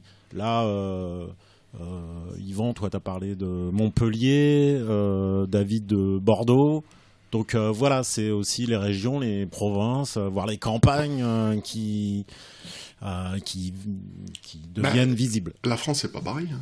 Ouais. France, c'est pas pareil, hein, je veux dire. Hein. C'est voilà, Paris, c'est le lieu de pouvoir. Effectivement, hein, aujourd'hui, dans le contexte actuel, tu veux te faire entendre, il faut que tu montes à Paris en nombre. Mais la France, c'est pas pareil. Et je connais beaucoup de citoyens qui pensent ça et qui voudraient faire des actions et qui pensent que on peut aussi engager un combat sur le territoire complet, voilà, et pas que Paris. On parlait de politisation, le RIC a été aussi une idée majoritaire, c'est devenu une proposition. Moi ça résonne beaucoup. Si tu permets, voilà, j'ai plein de trucs à dire. Vas-y mon ami, vas-y. Moi, pour le coup, quand le mouvement des Gilets jaunes a commencé, j'étais circonspect, c'est-à-dire je savais pas trop quoi en penser, ça avait été appelé par des gens de bords assez différents, donc j'y suis allé en mode un peu observateur le premier jour, je me suis dit bon... si j'y vais et que je vois que globalement c'est des gens qui gueulent pour pouvoir continuer à polluer sans se faire emmerder, j'adhérerais probablement pas plus que ça. Et le premier jour quand j'y suis allé, donc c'était sur la rocade de Toulouse qui avait été bloquée, c'était assez lunaire comme ambiance, que tu descends à pied sur la rocade, un endroit que t'as jamais foulé de tes pieds, c'est génial. Et là tu vois des revendications vraiment profondes sur tout, qui parlent, donc les gens avaient une vraie conscience que genre la surtaxe du pétrole, c'était en mode on va faire payer les pauvres qui peuvent pas aller travailler sans leur voiture, juste pour économiser des baisses d'impôts qui ont été faites sur les riches. Donc il y avait dès le début, je trouve, une grosse conscience. Et moi, j'y suis allé, typiquement, plutôt en soutien politique, parce que je trouvais que c'était injuste, et je trouve que les gens avaient déjà 1 milliard de bonnes raisons de se soulever. Donc je me dis, peu importe la raison, tant qu'ils se soulèvent, je suis avec eux. Mais typiquement, moi, j'avais pas de problème. J'y suis plutôt allé en soutien des gens. Parce que je suis cadre, donc je vivais bien ma vie, et tous mes amis non, mais tous mes collègues, on va dire, étaient plutôt des populations qui votent Macron. Donc je suis plutôt seul et mal compris de mes pairs de ce côté-là, et donc j'y suis allé plutôt en soutien. Et quand j'en parlais avec des potes au 2-3e acte, je disais mais en fait rapidement, vu que ce qu'ils demandent, genre la justice sociale, etc., le gouvernement il est en mode mais il y a déjà de la justice sociale, je vois pas ce que vous demandez. Je disais globalement il faudrait qu'ils demandent 1 ou 2 trucs, genre soit la reconnaissance du vote blanc, mais genre la vraie, c'est-à-dire si le vote blanc gagne, on annule les élections et les refait, et les anciens candidats n'ont pas le droit de se présenter, soit le RIC. Et deux actes après, je commence à voir des panneaux RIC dans les rues. Et là, moi, j'étais tombé amoureux du mouvement. J'étais, putain, j'adore ce mouvement. Les mecs de semaine en semaine, je trouve qu'ils se renseignaient exactement sur ce qu'il fallait, etc. Et pour le coup, moi, je suis un militant du RIC depuis des années. C'est vraiment un sujet qui me tient à cœur. Et si je suis allé tous les samedis à partir de là, c'était vraiment pour ça, quoi. Je trouve que c'est un élément qui est vraiment au fondement de la démocratie, qui permet à un moment de pouvoir dire oui, là on a le droit de dire que c'est le gouvernement du peuple, par le peuple et pour le peuple, lorsqu'il y a le RIC. Tant qu'il n'y est pas, on peut pas. Et pour le coup, si j'ai été blessé, moi je me considère comme militant du RIC qui a été blessé. Et d'ailleurs, le soir où j'ai été blessé, quand j'ai envoyé une photo de mes potes pour les rassurer, j'avais écrit RIC sur ma main avec toutes les traces de sang que j'avais. Et globalement, aujourd'hui, s'il y avait le RIC, il n'y aurait eu aucun blessé dans la manif des retraites, parce qu'il n'y aurait pas eu besoin de faire des manifs de retraite. Tu t'arrivais à recueillir 100 000 signatures comme quoi ça passe en référendum, ça se faisait têche par le peuple, et voilà, c'était réglé. Donc c'est tellement énorme comme outil. Moi, c'est ce qui m'a fait rentrer dans le mouvement et rester des années, et qui a fait vraiment que j'ai trouvé que ce mouvement était l'un des plus intelligents de ces dernières années, quoi. Ouais, enfin, oui. Le RIC, en fait, il est arrivé. Je pense que pour moi, le RIC, c'est un petit peu. Comment te dire ? Je pense que l'État s'est fait piéger à son propre jeu, parce qu'au début du mouvement des Gilets jaunes, on était quand même. Allez, je vais te dire 60 millions à avoir 60 millions de revendications. Donc effectivement, quand il faut entendre un peuple entier avec chacun ses propres revendications, c'est compliqué. Donc ils nous ont demandé. Au début du mouvement, de reconcentrer un petit peu, reconcentrer les revendications. Et on est sorti le RIC. Voilà, on est sorti le RIC, et je pense que le RIC, en fait, en toute matière, je parle bien du RIC en toute matière, c'est un caillou dans leurs chaussures, parce que si effectivement ils auraient adhéré au RIC, comme nous on le demandait, ils perdaient le pouvoir, en fait. Ils perdaient le pouvoir. Voilà. Donc, le RIC, non. Et je me rappelle, t'as raison, je me rappelle de cette période où tu commençais à voir fleurir sur les groupes Gilets jaunes. Au début, c'était effectivement 60 millions de revendications, et puis après, tu voyais des listes à genre 10 revendications. Voilà, c'est et ça. puis les gens étaient pas d'accord, et fait, bon, écoutez, on fait le RIC et puis on se démerdera après avec le vote, tu vois. C'est et ça. là, on n'a plus besoin de demander qu'une seule chose, et c'était tellement génial. Et en fait, je pense que l'État s'est fait prendre à son propre jeu là-dessus, et d'où, en fait, la contestation qui a augmenté, parce que tu nous demandes quelque chose, et une fois qu'on t'a apporté, tu nous dis non, pas ça. Parce que l'État, ça, il dit, regardez ces brouillons, ils ont pas de revendication claire, il y en a qui veulent ça, il y en a qui veulent ça, donc on voudrait les écouter, mais on peut pas. Et là, il arrive, il fait, ok, on n'a plus qu'une revendication, c'est le RIC. Voilà. Non, mais pas le RIC. Voilà. Donc bon, mais le RIC pour moi est une bonne chose. Hein. Pour moi, il est voilà, il faut bien le déterminer, mais pour moi, c'est une bonne chose. Ça permettra de redonner un petit peu de pouvoir au peuple. Oui, parce que ce qui a déstabilisé un peu la politique à l'ancienne, c'est qu'il n'y avait pas de leader, il n'y avait pas véritablement de représentants, de représentantes, ou un peu autodéclarés, donc ça a été compliqué aussi pour l'État, pour le gouvernement. Il n'y en a toujours pas. Hein. Et il n'y en a toujours pas, non, mais tout à fait. Et c'était compliqué d'engager un dialogue, ce que tu disais. D'un moment, c'était, alors en tout cas, nouveau. Tellement nouveau qu'il n'a pas su véritablement comment l'intégrer dans son logiciel. Mais justement, je pense que c'est ce qui a permis que le mouvement dure aussi longtemps. C'est ce côté, il n'y a pas de tête à subvertir. Tu peux pas, au début, tu sentais vraiment que c'était, mais faites émerger un leader, comme ça le mec, on le fera venir à Matignon pour négocier. Le mec, sur les plateaux télé aussi. Ouais, c'est ça, mais tu dis du moment que tu as désigné un leader et tu le fais venir derrière l'Elysée, ils ont 20 mecs qui ont bac plus 8 en com, qui ont bossé sur lui toute la nuit. C'est ça. Le mec, il va arriver, il fait, écoutez, on vous propose ça, il va être là, ouais, ça a l'air bien. Tu sais que il peut pas lutter contre. Et le fait que ce soit hyper liquide, le fait que il y avait pas vraiment de leader, il arrive, il fait, écoutez, moi je suis juste un porte-parole, donc j'arrive, vous me dites ce que vous voulez, et moi je le redis aux Gilets jaunes, et puis on verra.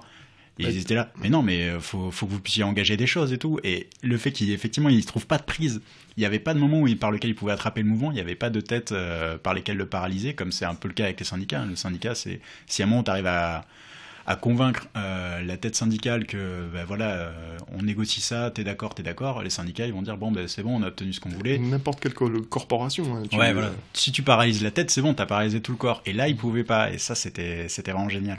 Il a été dit aussi, et d'ailleurs, on a manipulé cette idée que les Gilets jaunes ont prouvé que pour être écoutés, il fallait casser.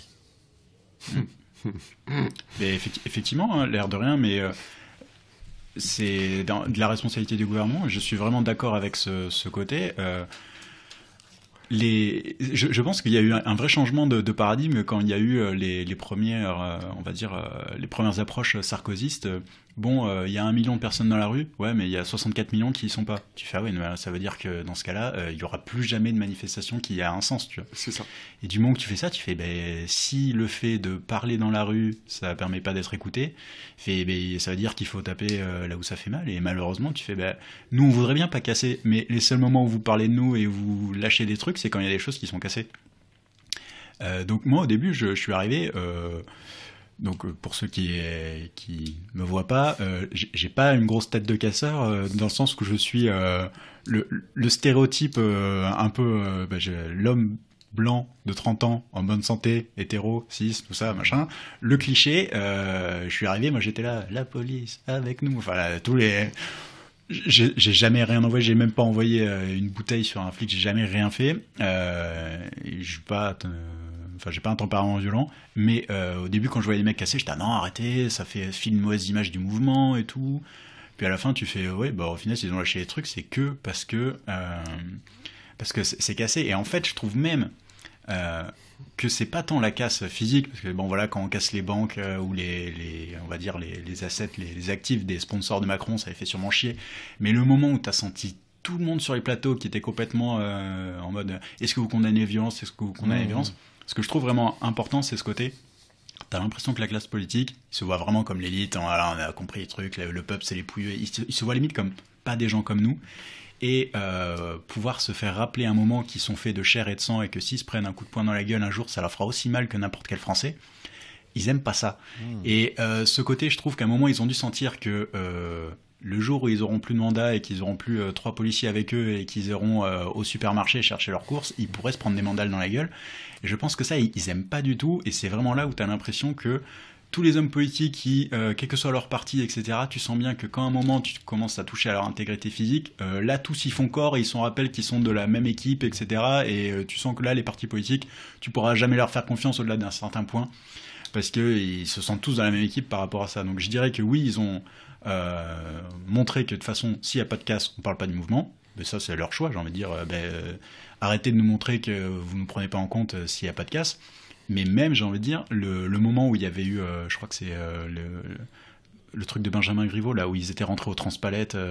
Oui. Ouais, c'est ça. Là, t'as vraiment senti un truc genre, alors s'ils s'en prennent physiquement à nous, là, ça va plus. Hein. Tu fais, oui, mais à un moment, ce qui va vous arriver, quoi. Pour moi, c'est, je veux dire, à l'heure actuelle, dans le monde dans lequel on vit aujourd'hui, c'est nécessaire. Voilà, c'est nécessaire parce que la barre, elle est tellement haute, parce que le mépris envers le peuple est tellement fort, parce qu'ils sont tellement déconnectés de la réalité.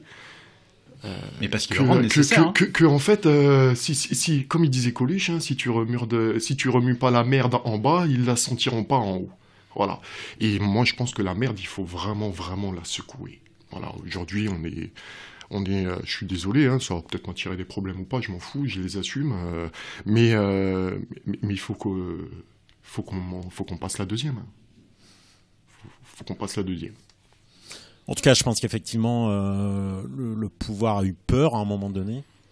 C'était il y a 3 ans, et là, on a basculé dans... il y a un documentaire qui porte ce nom et que je trouve très juste et révélateur, une répression d'État.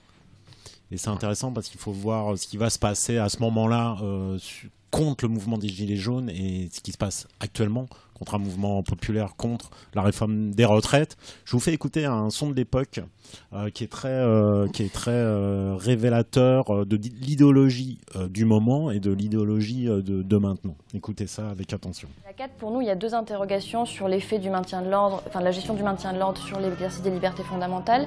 La première, c'est dans quelle mesure toutes les pratiques qu'on voit de plus en plus et qui vont être confirmées législativement, donc les fouilles en amont, les interpellations préventives, etc., visent en réalité à empêcher les gens de manifester et donc d'exercer leurs droits. Et le second point, c'est dans quelle mesure finalement cet usage disproportionné des armes de force intermédiaire, la violence qu'on peut voir dans les manifestations, finalement ne va pas finir par inciter les gens à ne plus exercer leur droit de manifester par peur d'être grièvement blessés. C'est normal que des gens se disent, réfléchissent avant de sortir dans la rue, quand ils se disent, mais en fait, si je vais à cette manifestation, je peux finir avec un œil en moins ou avec une main en moins. Donc oui, il y a des gens à qui ça fait peur, il y a des gens, mais c'est un objectif politique de casser un mouvement, de l'arrêter. Je suis convaincu que cette judiciarisation a pour effet de dissuader les manifestants de se rendre en manifestation. Mais c'est quelque chose que j'ai pu constater, spécialement avec les Gilets jaunes, où des personnes qui ont été interpellées une fois se disent « je reviens pas la fois d'après », et me le disent. Il y a des responsables politiques ou des fonctionnaires en charge du maintien de l'ordre qui assument de dire que la répression, elle doit être dissuasive. Elle est faite pour être dissuasive. Ils iront même plus loin. Ils disent « si vous venez, vous êtes complices ». Des blessures, des violences, des dégradations. Donc ce langage-là, il est objectivement fait pour pas que vous veniez à une manifestation. Ceux qui appellent aux manifestations demain savent qu'il y aura de la violence. Et donc ils ont leur part de responsabilité. Que les choses soient claires. Au début, on pouvait dire « oui, mais il y a des gens qui sont venus dans le groupe et qui ont cassé, c'est pas nous, on porte pas ça ». Demain, je le dis, ceux qui viennent manifester dans des villes où il y a de la casse qui est annoncée savent qu'ils seront complices de ces manifestations.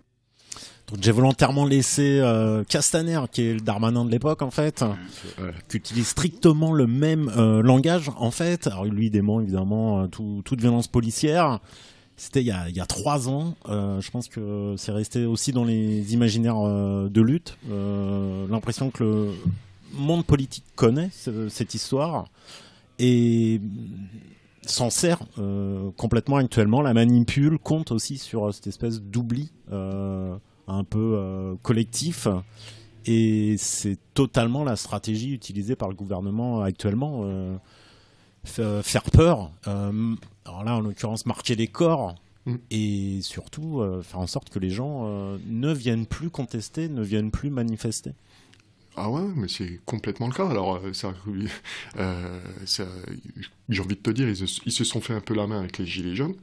Ou en tout cas, ils ont perfectionné avec les Gilets jaunes. Ils se sont fait la main dans les cités. C'est un laboratoire. Voilà, ils se sont fait la main dans les cités avec les armes et ainsi de suite dans les quartiers, soi-disant quartiers sensibles. Ils ont mis en pratique les premiers plans avec les Gilets jaunes, et puis aujourd'hui, on voit bien que ça monte en puissance en fait. Le laisser aller, le laisser aller des forces de l'ordre, c'est stupéfiant. Et leur stratégie fonctionne. Je veux dire, leur stratégie fonctionne. Chez nous, je veux dire, voilà, dans le collectif des mutilés, il me semble qu'il n'y a plus beaucoup de mutilés qui vont en manifestation. Voilà. Les seules manifs qu'ils feraient, c'est les marches qu'on organise entre nous. Voilà. Mais sinon, après, en manifestation... Parce qu'il y a le soutien du collectif aussi. Vous êtes il y a là, le soutien, il y a le soutien, la sécurité, parce qu'on n'est là pas là. Alors déjà, c'est pas une manifestation, c'est une marche. Voilà, donc ça change aussi beaucoup de choses. On fait aussi en sorte, on essaie de passer le message dans les villes dans lesquelles on vient faire cette marche. On fait passer le message aussi que les gars, tranquilles.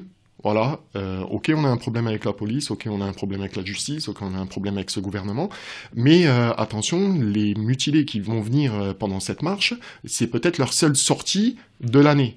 Donc, tranquille. Donc, voilà. Il y a des témoignages aussi issus de votre collectif, quelqu'un qui voit des forces de l'ordre intervenir à un moment à l'occasion d'une marche, il y a des motards, je crois. Ouais, c'est bon, ça. Et ça réactive tout à fait quelque chose de terrible. Elle fait une crise de panique. Et moi, je sais pas toi aujourd'hui, mais moi quand je croise des flics, ça t'as toujours un petit nœud pendant que tu peux pas enlever, genre. C'est un flic, tu te sens pas bien. Voilà, c'est con, hein. Tu devrais te sentir complètement l'inverse, quoi. Je veux dire, tu vois un flic, tu devrais te sentir protégé, il t'arrivera rien sur le coup. Non, c'est tout l'inverse. Tu vois un flic, tu changes de trottoir, en fait, parce que tu sais pas comment ça peut finir. Et du coup, quand tu dois aller porter plainte, c'est particulièrement pas facile, quoi. Je pense qu'il y en a beaucoup qui n'ont pas été portés plainte en se disant j'attendrai d'aller mieux, etc. Parce que juste quand tu vas au commissariat, bonjour, je viens porter plainte parce que j'étais blessé par des flics, tu fais ils vont me tomber dessus, quoi. Et moi je suis tombé sur des mecs qui étaient, bon, c'était un commissariat de campagne, etc., qui étaient pas des... enfin, c'était pas des gros tarés, mais même là, leur complaisance avec leurs collègues qui transpiraient un peu quand le mec il essayait de retranscrire dans le procès verbal ce que je disais, c'était il reformulait quand même pas mal à l'avantage des flics, et quand je suis sorti, je me suis dit si j'avais été plus dans mon état normal, je l'aurais pas laissé à ce point-là reformuler et tout. Donc c'est vraiment pas facile de continuer à voir les flics, et à la limite pour nous, bon c'est difficile, mais à la limite les mutilés, il y en a, voilà, il y en a, mettons 964, bon il y en a beaucoup plus maintenant, mais moi dans mes amis, pour moi qui suis une personne qui a été blessée, il y en a peut-être 30 qui, sachant ça, me disent non mais moi du coup je mettrai jamais un pied en manif, c'est n'importe quoi, maintenant c'est trop dangereux, etc. Donc c'est effectivement quelque chose qui marche. Ouais, faire des exemples vraiment pour décourager les autres manifestants de venir. Ouais. Et quelque chose que je trouve vraiment limite grave, c'est ce côté, on a l'impression que quand on dit voilà, ils mutilent les gens pour décourager enfin ils blessent, ils font des choses dangereuses pour décourager les gens de venir, que c'est de l'ordre de l'opinion, alors que ça me semble quand même extrêmement établi, dans le sens où il y a ces fameux enregistrements où on voit comment ça s'appelle, les journalistes qui sont derrière les flics, t'as les flics qui disent bon allez-y franco, ça les découragera de revenir samedi prochain. Tu fais ça veut dire que c'était pas du hasard, quoi, c'est une doctrine. Et dans le dernier reportage là de Paul Moreira, j'ai entendu un truc que j'avais encore jamais entendu avant. C'était à un moment ils ont un enregistrement des ordres reçus par la préfecture et qui leur dit bon allez au contact, là il faut les décourager, etc. Donc tu fais, c'est admis que c'est le cas, alors qu'on traite encore ça comme une opinion qu'il faudrait défendre et tout. Non, c'est volontaire, et ils en sont conscients, ils s'en cachent même pas. Pour certains flics, ils voient même pas le problème de dire oui, c'est ce qu'on fait et tout. Et donc en fait, on a eu un basculement qui est quand même très grave. Avant, la violence policière, c'était censé être un dommage collatéral non souhaitable qu'on essaie d'éviter, mais voilà, des fois ça arrive quand même. C'est passé de ça à c'est un moyen comme un autre, on a plusieurs moyens, et la violence policière fait partie des moyens qu'on s'autorise pour gérer une manifestation ou négocier avec un mouvement social. C'est-à-dire, vas-y, venez dans la rue, on vous attend.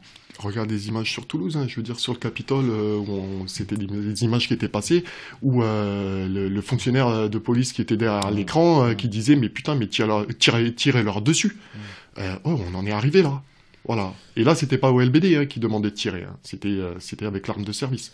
D'ailleurs, c'est quoi votre rapport aux images, justement, les images de là, parce que David, t'as parlé de journalistes. Alors, t'as les chaînes en continu qui jouent aussi sur une espèce, sur l'émotion, côté vachement hypnotique des images. Maintenant, tout le monde filme un peu, tu sais, en permanence pendant les manifs. C'est quoi votre par rapport à ça, ouais, par rapport au fait aux images, ouais. Moi, je trouve pas ça dérangeant. Enfin, pour ma part, moi, heureusement qu'il y a des gens qui ont filmé quand j'ai été touché, parce que c'est ce qui a permis aussi de mettre en avant ma parole, en tout cas de pas dire que c'est pas vrai. C'est la seule chose qui fait qu'il n'y a pas 100% de classement sans suite, quoi. C'est ça. Parce que si tu comptes sur leurs images à eux, c'est mort. En gros, soit tu filmes et tu as des médias citoyens, soit... Et d'ailleurs, je pense que peut-être que les violences policières étaient déjà un problème depuis largement avant, mais qu'on s'en est juste rendu compte à cause de l'inflation des images, quoi. Après, tout dépend de ce que tu filmes et de ce que tu veux en faire. C'est toujours pareil. À la base, c'est censé montrer une réalité, voilà, ce qu'on ne te montre pas dans les médias mainstream. La problématique qu'on retrouve en manifestation, c'est comment est-ce que ces images-là, qui à la base partent d'une bonne intention, comment est-ce qu'elles sont détournées et utilisées par le pouvoir pour pouvoir aller faire des perquis chez des mecs en disant que toi, peut-être que je t'ai vu le samedi prochain, tu vas venir faire des conneries.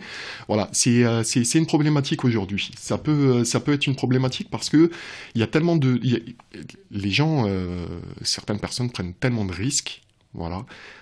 En même temps, ils n'ont plus rien à perdre, on est bien d'accord, on est beaucoup à plus rien avoir à perdre, mais ils prennent tellement de risques que se faire péter pour un téléphone, ça fait chier. Voilà. Mais même, je pense que ça a ça de salutaire que tu peux parler aux gens de violence policière, tant que t'as pas vu des images d'à quoi ça ressemble, t'en rends pas compte, et même quand tu regardes les images, sur la chaîne YouTube des Mutilés, on a publié certaines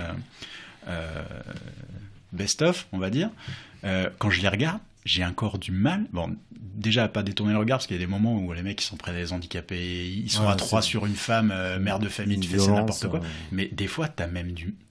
T'y crois pas, tu les vois, tu les as sous les yeux, tu fais, c'est fou. Et les gens qui, la plupart, enfin moi je connais énormément de gens qui n'ont jamais foutu un pied en manif, quand ils entendent violence policière, t'as l'impression dans la tête, un flic t'a mis une petite tape derrière la tête, quoi. Donc genre il a pas respecté la déontologie, tu fais non mais on n'en est pas là, c'est pas ça ce qu'on appelle violence policière. Et donc les images ont au moins ça, que ça permet à des gens qui iront jamais en manif de se rendre compte de l'ordre de grandeur de quoi on parle, quoi. Et d'empêcher l'amnésie, parce que j'ai l'impression qu'on redécouvre à chaque fois... à chaque mouvement social, on redécouvre les violences. Ouais. Tout à fait. C'est ça.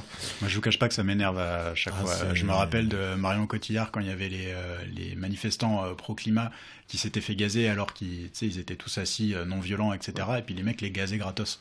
Je demande à Emmanuel Macron de s'expliquer là-dessus. Je fais, nous, on a eu 15 000 fois pire.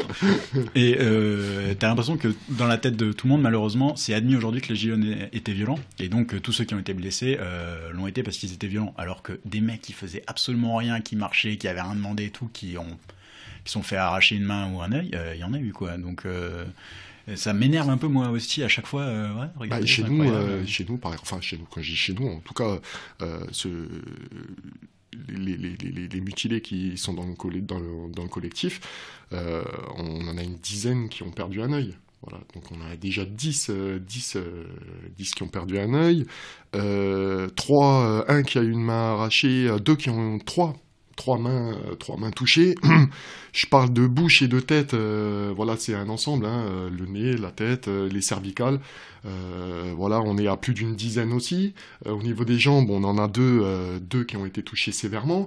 Enfin voilà, quoi, je veux dire, c'est pas des petites tapes, comme on dit, derrière les oreilles, quoi. C'est pas des insultes vexatoires, quoi. Là, on est sur un degré de violence tout à fait. Terrible, voilà, quoi. c'est ça. Et irréparable, quoi. On peut presque se comparer au gueule cassée. Hein. Je veux dire, voilà, on pourrait se comparer à ça. Hein. Il y en a, oui. De toute façon, il y en a pour qui c'est définitif. Bien sûr. Donc, et il y a un argument justement qui justifie tout ça, Darmanin l'utilise, certains journalistes mainstream l'utilisent aussi, c'est la fameuse violence légitime de l'État qui permet, qui est une excuse un peu facile et qui a été détournée. Je vous fais écouter un son qui décrypte un petit peu ce que c'était réellement la violence légitime de l'État d'après Weber. La police exerce une violence, certes, mais une violence légitime. C'est vieux comme Max Weber.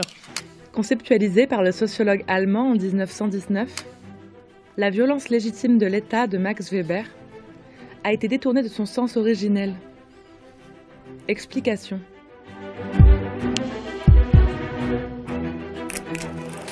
Souvent repris pour justifier l'usage de la force par la police et les répressions armées des manifestations, le concept décrit par Max Weber dans une conférence en 1919. L'État est cette communauté humaine qui, à l'intérieur d'un territoire déterminé, revendique pour elle-même et parvient à imposer le monopole de la violence physique légitime. Est en réalité très éloigné de l'interprétation qu'ont pu en faire des politiques et des journalistes. On admet communément depuis Max Weber, le sociologue allemand, que la violence légitime est du côté de l'État. La violence de l'État, c'est une violence qui est légitime. Quel rôle a joué la violence dans ce mouvement? Est-ce qu'il y a une violence légitime? Si vous dites l'État a le monopole de la violence légitime, on n'a pas dit grand-chose quand on a dit ça, ou on a dit une absurdité, exactement. Il ne s'agit pas de reprocher au personnel politique, voire aux journalistes, de ne pas connaître cet arrière-plan de la définition de Weber, mais ce qui est irritant, c'est cette manière d'appeler une autorité scientifique, c'est un grand nom, pour dire une absurdité. Quand Max Weber parle de violence légitime, il en fait une description sociologique. Il décrit ce qui est et non pas ce qui doit être. Max Weber théorise comment se sont constitués les États en tant qu'entité politique. c'est une définition des pouvoirs de l'État, pas une justification de la violence envers le peuple. Max Weber explique que l'État se substitue aux autres instances de pouvoir. Contrairement aux multiples autorités de l'époque féodale, Église, roi, ville libre. En somme, c'est une définition de la souveraineté moderne. Mais au fil des ans, ce sens premier s'est effrité. Le terme légitime est aujourd'hui utilisé comme une justification, une nécessité, et non comme une possibilité, un constat, comme l'entendait Weber. Max Weber nous donne donc une clé d'interprétation des propos récents du ministre de l'Intérieur sur l'opposition politique, les manifestations et les activistes écolos. Se donner des ennemis intérieurs, désigner des groupes comme séditieux et violents, c'est un besoin vital pour l'État. Il faut effrayer le reste de la population pour qu'elle soit encline à lui concéder le monopole de la violence légitime, et ainsi renforcer la légitimité de l'État. Ils ont détruit, ils ont menacé, ils ont frappé les forces de l'ordre, c'est-à-dire les gens qui vous défendent au quotidien. Ne parlez pas de répression ou de violence policière, ces mots sont inacceptables dans un État de droit. Donc retenez que la formule de Weber est une définition de l'État, une définition sociologique de l'État qui s'appuie sur le processus qui a vu naître l'État moderne.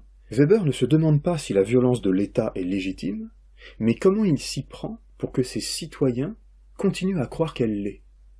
Or, parfois, la croyance collective en la légitimité de la violence d'État, même légale, même proportionnée, diminue. Par exemple, au hasard, lorsqu'une grande majorité de la société soutient un mouvement social, y compris parfois certaines de ses dégradations. La police qui réprime un tel mouvement apparaît alors comme une milice privée au service d'intérêts particuliers. Donc, message final aux différents cuistres qui font référence à Weber, cette citation ne peut pas servir à justifier des violences policières inacceptables. C'est un contresens. En plus, j'ai volontairement une nouvelle fois laissé Macron. Gilets jaunes Macron, les retraites Macron. Faut dire que oui, nous aide bien à aller dans la rue. Hein. Ça, c'est... par rapport à la violence légitime, du coup, je trouve que c'est un sujet vraiment très intéressant. Le fait qu'il y ait une violence légitime, effectivement, c'est théorisé sur le fait que, mettons qu'on est dans un État où les lois sont légitimes, on a besoin d'une force qui les fait appliquer, puisque si vous décidez qu'il y a telle loi, mais que les gens ne la respectent pas et que vous n'avez pas de moyen de les contraindre à la respecter, c'est comme si vous n'aviez pas fait de loi. Donc ça reste logique qu'il y ait une notion de violence légitime. Dire qu'ils ont le monopole de la violence légitime, c'est faux, et je pense que n'importe qui pourra s'en convaincre avec des exemples simples. Et pour le coup, quand moi je suis devenu gilet jaune, j'avais pas spécialement d'avis comme sur la violence, et comme à peu près tous les cadres, je m'estimais comme non violent, Gandhi, etc. Quand on y réfléchit rapidement, on se rend compte que même tous les gens qui se disent non violents, genre non mais avant tout pas de violence, on peut rapidement trouver un exemple où ils sont tous d'accord sur le fait que c'est normal. Vous êtes dans la rue, vous voyez quelqu'un qui est en train de violer une femme, vous lui dites s'il vous plaît, arrêtez de violer cette femme. Il refuse d'arrêter. Tout le monde est d'accord sur le fait que c'est légitime à ce moment-là d'utiliser de la violence, donc le contraindre physiquement à arrêter. Et du coup, c'est une violence qui est légitime. Pourtant, je suis pas de la police. Tout le monde sera d'accord sur le fait que c'est légitime. Donc, c'est au moins sûr que dans ce cas-là, il y a une violence qui est légitime et qui est du coup pas celle de la police. Donc, c'est sûr qu'ils n'ont pas le monopole. Et même si on remonte à des exemples un peu plus saisissants qui sont certaines constitutions qu'on a eues post-révolution, il y en avait une où il y a un article qui est célèbre, donc il n'est pas dans notre constitution actuelle, si je dis pas de bêtises, mais il a été dans une juste après la Révolution, c'était lorsque l'État viole le droit du peuple, l'insurrection est pour le peuple et chaque portion du peuple, le plus indispensable des devoirs et le plus sacré des droits, ou l'inverse, le plus sacré des droits et le plus indispensable des devoirs. Ça, c'est un truc qui dit, si à un moment l'État qui est censé garantir le droit viole le droit, la violence par le peuple, elle est du coup légitime. Donc là aussi, c'est une façon de dire, il n'y a pas que la violence de la police qui peut être légitime, il y a aussi celle du peuple. Donc de toute façon, violence légitime, c'est une notion qui est utile. La police, c'est relativement normal qu'elle soit dépositaire de la violence légitime. Elle n'en a pas le monopole, parce que comme je disais, voilà, vous voyez quelqu'un qui se fait agresser dans la rue, ou quelqu'un essaie de vous tuer, vous avez le droit de vous défendre, c'est légitime aussi. Et après, le fait qu'elle soit dépositaire de la violence légitime veut pas dire que toute violence qu'elle accomplit est légitime. Elle accomplit de la violence, dedans il y en a de légitime, dedans il y en a de la pas légitime. Et quelque chose qui moi m'a vraiment saisi, c'est quand on parle avec les gens justement après les manifs, qu'on a été blessés, on voit qu'il y a beaucoup de mal à aller dans le détail pour la plupart des gens. Si vous avez commis une infraction, quoi qu'il arrive, vous êtes en tort, donc peu importe ce qui vous arrive. Et donc moi j'avais un peu de mal par rapport à ça, parce qu'au début, moi j'avais rien fait. J'avais pas insulté un flic, pas envoyé un caillou, j'avais rien fait de mal. Mais même si j'avais fait quelque chose de mal, les gens, je leur dis, écoutez, vous avez tous roulé à 51 km/h au moins une fois dans votre vie, ou à 91 km/h sur une rue. Imaginez que vous êtes sur une route, vous roulez à 91 km/h au lieu de 90, 80 au lieu de 80 maintenant, on vous tire dessus, on vous tue. Vous étiez en tort. Est-ce que vous ne sentiriez pas quand même qu'il y a un problème? Et donc, malheureusement, tout ce qui fonde que quelque chose est légitime ou pas, c'est dans la partie proportionnalité, et on a tous le réflexe de penser plutôt de manière binaire, est-ce qu'il était en tort ou pas, alors que ce qui est important, c'est est-ce que c'était proportionnel ou pas. Donc moi, même un Black Bloc qui a pété une vitrine, un des trucs qui m'avait choqué, c'était une fois une policière qui témoignait de l'usage des LBD, et elle témoignait plutôt à charge, en train de dire que c'était pas bien, et même si elle témoignait à charge, je crois qu'elle se rend pas compte, ses mots c'était... Voilà, donc au début, vous voyez, dans la journée, en fait, on se rend compte. Bon, j'ai vu 2-3 casseurs qui s'en prenaient à des vitrines, donc j'ai fait 1 ou 2 tirs de LBD qui là étaient légitimes. Et au fur et à mesure de la journée, on a le stress, la fatigue, et là, on commence à tirer un peu plus pour un oui ou pour un non. Et je fais, comment ça, c'était légitime de tirer sur des mecs qui ont cassé une vitrine, ça se répare. Un mec à qui t'as enlevé un œil, ça se répare pas. Il n'y a pas de moment où c'est proportionnel. Et surtout qu'à ce moment-là, elle n'est pas en légitime défense. En gros, il y a une vitrine qui est en légitime défense, peut-être, mais on s'en fout. C'est physique, enfin, c'est du matériel, c'est réparable. Et donc ça, je trouve que c'est très clair, du point de vue de la théorie, c'est très clair quand on s'y intéresse. Mais dans l'imaginaire des gens, c'est difficile de leur expliquer que c'est pas binaire, c'est pas il avait fait une faute, ou par exemple j'étais à une manif, je n'étais pas censé être là, du coup ça justifie que je perde une main, quoi. Qu'on m'arrache une main plutôt. Et donc ça c'est difficile à faire entendre aux gens, et même moi le premier, j'avais aussi ces réflexes. Voilà, c'est mon avis sur la violence légitime. Après, moi je suis d'accord avec toi, mais j'ai le sentiment qu'on nous amène toujours vers la violence légitime de l'État. S'il y a de la violence, c'est qu'à un moment donné, il y a des choses qui vont pas. Quand il a été élu, je prends juste l'exemple, par exemple, des sans-domicile fixe, des SDF, il devait plus y en avoir en 2019. Voilà, ou 2018, non, 2019. Il devait plus y en avoir en 2019. Donc, j'ai envie de te dire, le SDF là, qui comptait pouvoir reprendre une vie un minimum correct, il vient de s'apercevoir qu'on l'a enflé. Il a le droit d'être en colère, et il a le droit d'utiliser une certaine violence parce qu'on lui a raconté des conneries. Voilà. Donc la violence, il y a une cause à la violence. Voilà, l'État, on parle beaucoup des violences faites par l'État, mais il faut voir pourquoi, à la base, elles sont nées, ces violences-là. Il n'y a jamais de fumée sans feu, en fait. C'est nous, quand on est en manifestation, ça commence pas avec nous, hein. Ça commence la violence parce qu'on se fait gazer, parce qu'on se fait tirer dessus, ou parce que d'un coup tu comprends pas, tu prends une charge policière qui coupe la manifestation en deux, alors qu'il n'y a aucune raison, que tu es sur un parcours déclaré, que voilà. Donc la violence, il faut... pourquoi est-ce qu'il y a de la violence, voilà. Et ouais, ça me fait penser à ce que tu dis. Effectivement, en fait, la position de l'État, si on devait la résumer, c'est de dire vous n'avez pas besoin de recourir à la violence puisque on est dans une démocratie et que vous avez l'élection. Donc pourquoi vous êtes violent, vous avez l'élection. Et je trouve que donc c'est un sujet qui est vraiment intéressant. D'une part, les gens se rendent bien compte empiriquement, donc par les résultats, que l'élection ça n'a pas l'air de marcher, puisque ça fait des années qu'on fait des élections et il n'y a toujours pas de personnes qui défendent l'intérêt général, alors que du coup la majorité normalement devrait avoir un représentant, et c'est plutôt des partis politiques qui défendent des intérêts relativement particuliers qui sont élus. Et du point de vue de la théorie des jeux, donc des mathématiques appliquées à tout ce qui est économie et politique, moi je me suis intéressé, parce que j'ai fait des études de mathématiques, donc c'est un sujet qui m'a pas mal intéressé en marge. Je connais bien la théorie des scrutins, notamment avec tout ce qui a été produit dessus. Notre élection n'est pas un moyen correct, n'est pas un moyen démocratique d'élire des représentants. Du point de vue mathématique, c'est une des pires façons de voter qu'on a, à l'exception du modèle américain où c'est à un tour. Mais globalement, notre scrutin nominal à 2 tours, quand tu as plus de 4 candidats, ce n'est pas démocratique. Et ce que je trouve pas mal, c'est que ces dernières années, alors que l'État, pour lui, c'est facile, c'est en 2 secondes, il dit, écoutez, il y a des élections démocratiques, de quoi vous vous plaignez? Ce qui est, la plupart des gens n'ont pas les connaissances, justement, de théorie des jeux qui leur permettraient de comprendre où est-ce qu'on les enfle. Mais ce que je trouve bien, c'est que un moment face à la réalité où ils se rendent bien compte que l'élection, ça marche pas, même s'ils savent pas pourquoi, ils acceptent plus cet argument. Et ils ont raison. Si on devait justifier leur position, ils ont tout à fait raison, et l'État a tort de dire que l'élection est un moyen démocratique de s'exprimer.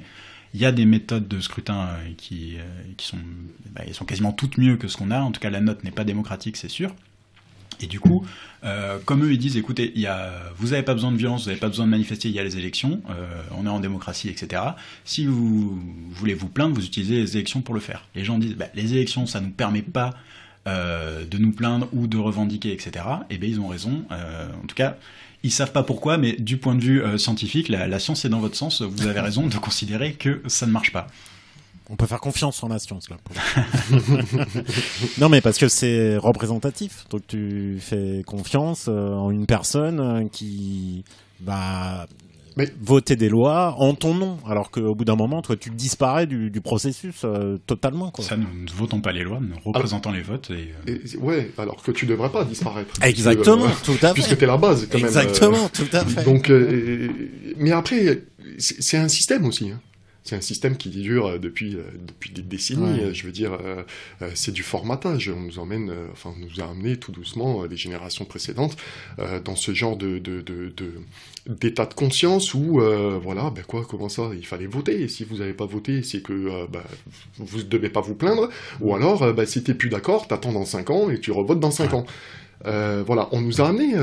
C'est comment te dire, c'est un modèle universel, en tout cas universel, qui fait que tu te tais, voilà, t'as voté, t'avais qu'à voter autre chose au départ, et si t'es pas content, t'attends la prochaine. Bon, en tout cas, un autre modèle est envisageable, possible, et c'est demain. Donc le RIC était une façon simple de l'implémenter. Ouais. Ce qui est un peu chiant, c'est que nous, depuis les cours de CJS au collège, l'instruction civique quand on est petit, on nous rabâche tout le temps qu'on est en démocratie. Ce qui, au sens strict des définitions, est pas le cas. Et surtout, mettons que sur un gradient de la démocratie, on n'est pas super bien placé. Et surtout, quand tu commences à découvrir tout ça, etc., et que tu demandes un truc comme le RIC, qui est complètement démocratique, il te fait, vous arrêtez pas de nous dire que qu'on est en démocratie, à chaque fois vous vous cachez derrière ça, du genre, arrêtez, il y a des élections, si vous n'êtes pas content de la légitimité, tout ça. On demande le RIC, vous dites non. C'est quand même compliqué en démocratie, un truc pareil, et tu regardes le nombre de lois que personne n'a demandé et qu'on a, genre passage à 80, le CICE, tout ça, c'est marrant, je connais personne qui manifeste pour le CICE. Le nombre de lois où je pense que tu dois avoir 100% des Français qui sont d'accord, genre je sais pas, interdire le suremballage, des trucs comme ça, je connais personne qui est contre, on l'a toujours pas. Et donc tu fais empiriquement, on n'est pas dans une démocratie, le truc que la majorité veut, on l'a jamais, et des trucs comme le RIC, on nous dit non. Et je pense que un des moments où le mouvement est devenu violent quand même, c'était ce côté genre, on manifeste, vous en foutez, vous considérez que même s'il y a 3 millions de personnes, il y a 62 millions de personnes qui ne manifestent pas, donc on peut ignorer. On dit, ok, filez-nous un outil démocratique qui est le RIC, et là l'État dit non. C'est comme s'il disait, on n'est pas en démocratie, va chier. Et donc là tu fais, mais il reste quoi Si t'es dans leur démocratie, c'est pas ouais, pareil. Mais en gros tu dis, qu'est-ce qui reste pour des manifestants? Ils voient bien que l'élection ne marche pas, ils conscientisent pas exactement pourquoi, quels sont les détails qui font qu'elle peut pas marcher cette élection quoi qu'il arrive. Mais ils voient bien que ça marche pas, ils essaient la rue, ça marche pas, et ils disent, filez-nous un outil démocratique, on leur dit non, tu fais, mais Et à l'époque des Gilets jaunes, il y a des gens qui avaient, c'était leur dernière manif, entre guillemets, eux, ils perdaient du pouvoir d'achat à vitesse grand V, ils étaient en train de sombrer dans la pauvreté, pour eux, c'était, il faut qu'un truc se passe, ou sinon, on va crever à petit feu. Donc tu fais ces gens-là, tu fais, mais il leur reste quoi comme possibilité? Et tu leur as bloqué tous les autres trucs, donc forcément, c'est l'insurrection. Et moi j'entendais, je me rappelle à l'époque, Nunez et tout, ouais, c'est même un climat insurrectionnel et tout, je n'hésite pas à employer le mot. Tu fais, mais oui, évidemment, mais vous le provoquez. Donc on rappelle le 9 avril à Toulouse, la marche des mutilés pour l'exemple. Donc le thème de cette marche sera le témoignage lié effectivement aux procédures juridiques qui prennent énormément de temps. Il faut continuer à vivre, à subsister. C'est ça. C'est ça.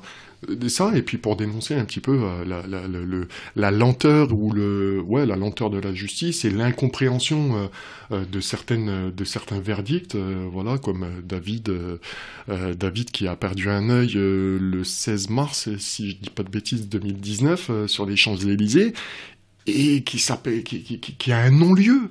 Comment est-ce qu'on peut déclarer un non-lieu à quelqu'un qui a perdu son œil? Et ça veut dire qu'il n'a pas perdu son œil, en fait. Les Champs-Élysées, il y a des caméras, a priori. Voilà, donc voilà, c'est aussi pour dénoncer tout ça, ce côté ridicule, en fait, de jusqu'à quel point on peut prendre les citoyens pour des cons et leur faire avaler n'importe quoi. Enfin, en tout cas, ils essayent. Il y a deux choses, rapidement, sur la partie juridique. Il y a le fait que il y a le temps, déjà, quand on commence à voir là, les premiers articles qui sortent de personnes qui ont gagné au tribunal administratif, de la période des Gilets jaunes, donc il y en a un dans le collectif, Dylan, qui vient d'obtenir une indemnité, donc c'est le premier à avoir gagné, donc c'est 4 ou 5 ans après. C'était fin 2018 qu'il a été blessé de mémoire. Non, fin 2019. Ok. Et globalement, voilà, c'est 4 ans. Et quand on regarde les articles qui sortent, voilà, l'État a été condamné à verser tant à telle personne qui a été blessée. Tu regardes la date des faits et la date du verdict, tu vois 5 ans, 7 ans, 14 ans. Et une des raisons pour lesquelles on a fait la manif, moi j'ai dans mon entourage professionnel, j'ai pas mal du coup de patrons, de choses comme ça. Il y a toute la frange un peu centriste qui s'indigne des violences policières, mais dans leur tête, la machine judiciaire c'est un truc qui marche bien, et globalement ceux qui ont été amputés ou ont été emborgnés, ils ont touché 2 millions et aujourd'hui ils vivent aux Bahamas. Alors que les mecs sont sans revenus, ont perdu leur job, souvent peuvent plus retravailler, etc. Et tant que t'as pas eu du coup le tribunal administratif qui statue en ta faveur, donc ce qui peut prendre plus de 10 ans, t'as rien. Ou alors, tu as réussi à avoir une avance du FGTI, et c'est pas tout le monde, et c'est qu'une avance. Et si tu gagnes pas au tribunal administratif, je crois en plus que tu dois rembourser. Enfin, je sais pas trop comment c'est. On a un dit mutilé qui a attendu presque 2 ans. Il s'est fait péter la bouche à coup de matraque télescopique dans la bouche. Ils l'ont laissé pour mort par terre. Et voilà, il a plus de dents, le garçon. Il a attendu presque 2 ans de trouver un prothésiste dentaire qui veuille bien l'arranger financièrement, parce que plus de travail, plus rien. Il a tout perdu, en fait, ce garçon. Et voilà. Donc, presque 2 ans. 2 ans sans dents. Sans dents. C'est inadmissible, ce genre de choses-là. Au début du mouvement,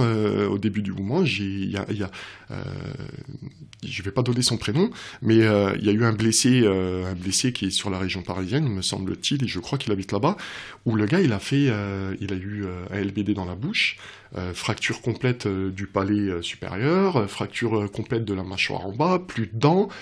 Il a dû faire un crédit, lui, sur ses propres moyens, pour pouvoir se faire opérer et réparer la bouche. Enfin, voilà.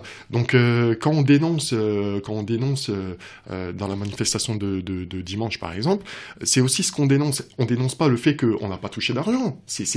On en a, à la limite, on a envie de te dire, on s'en fout de l'argent.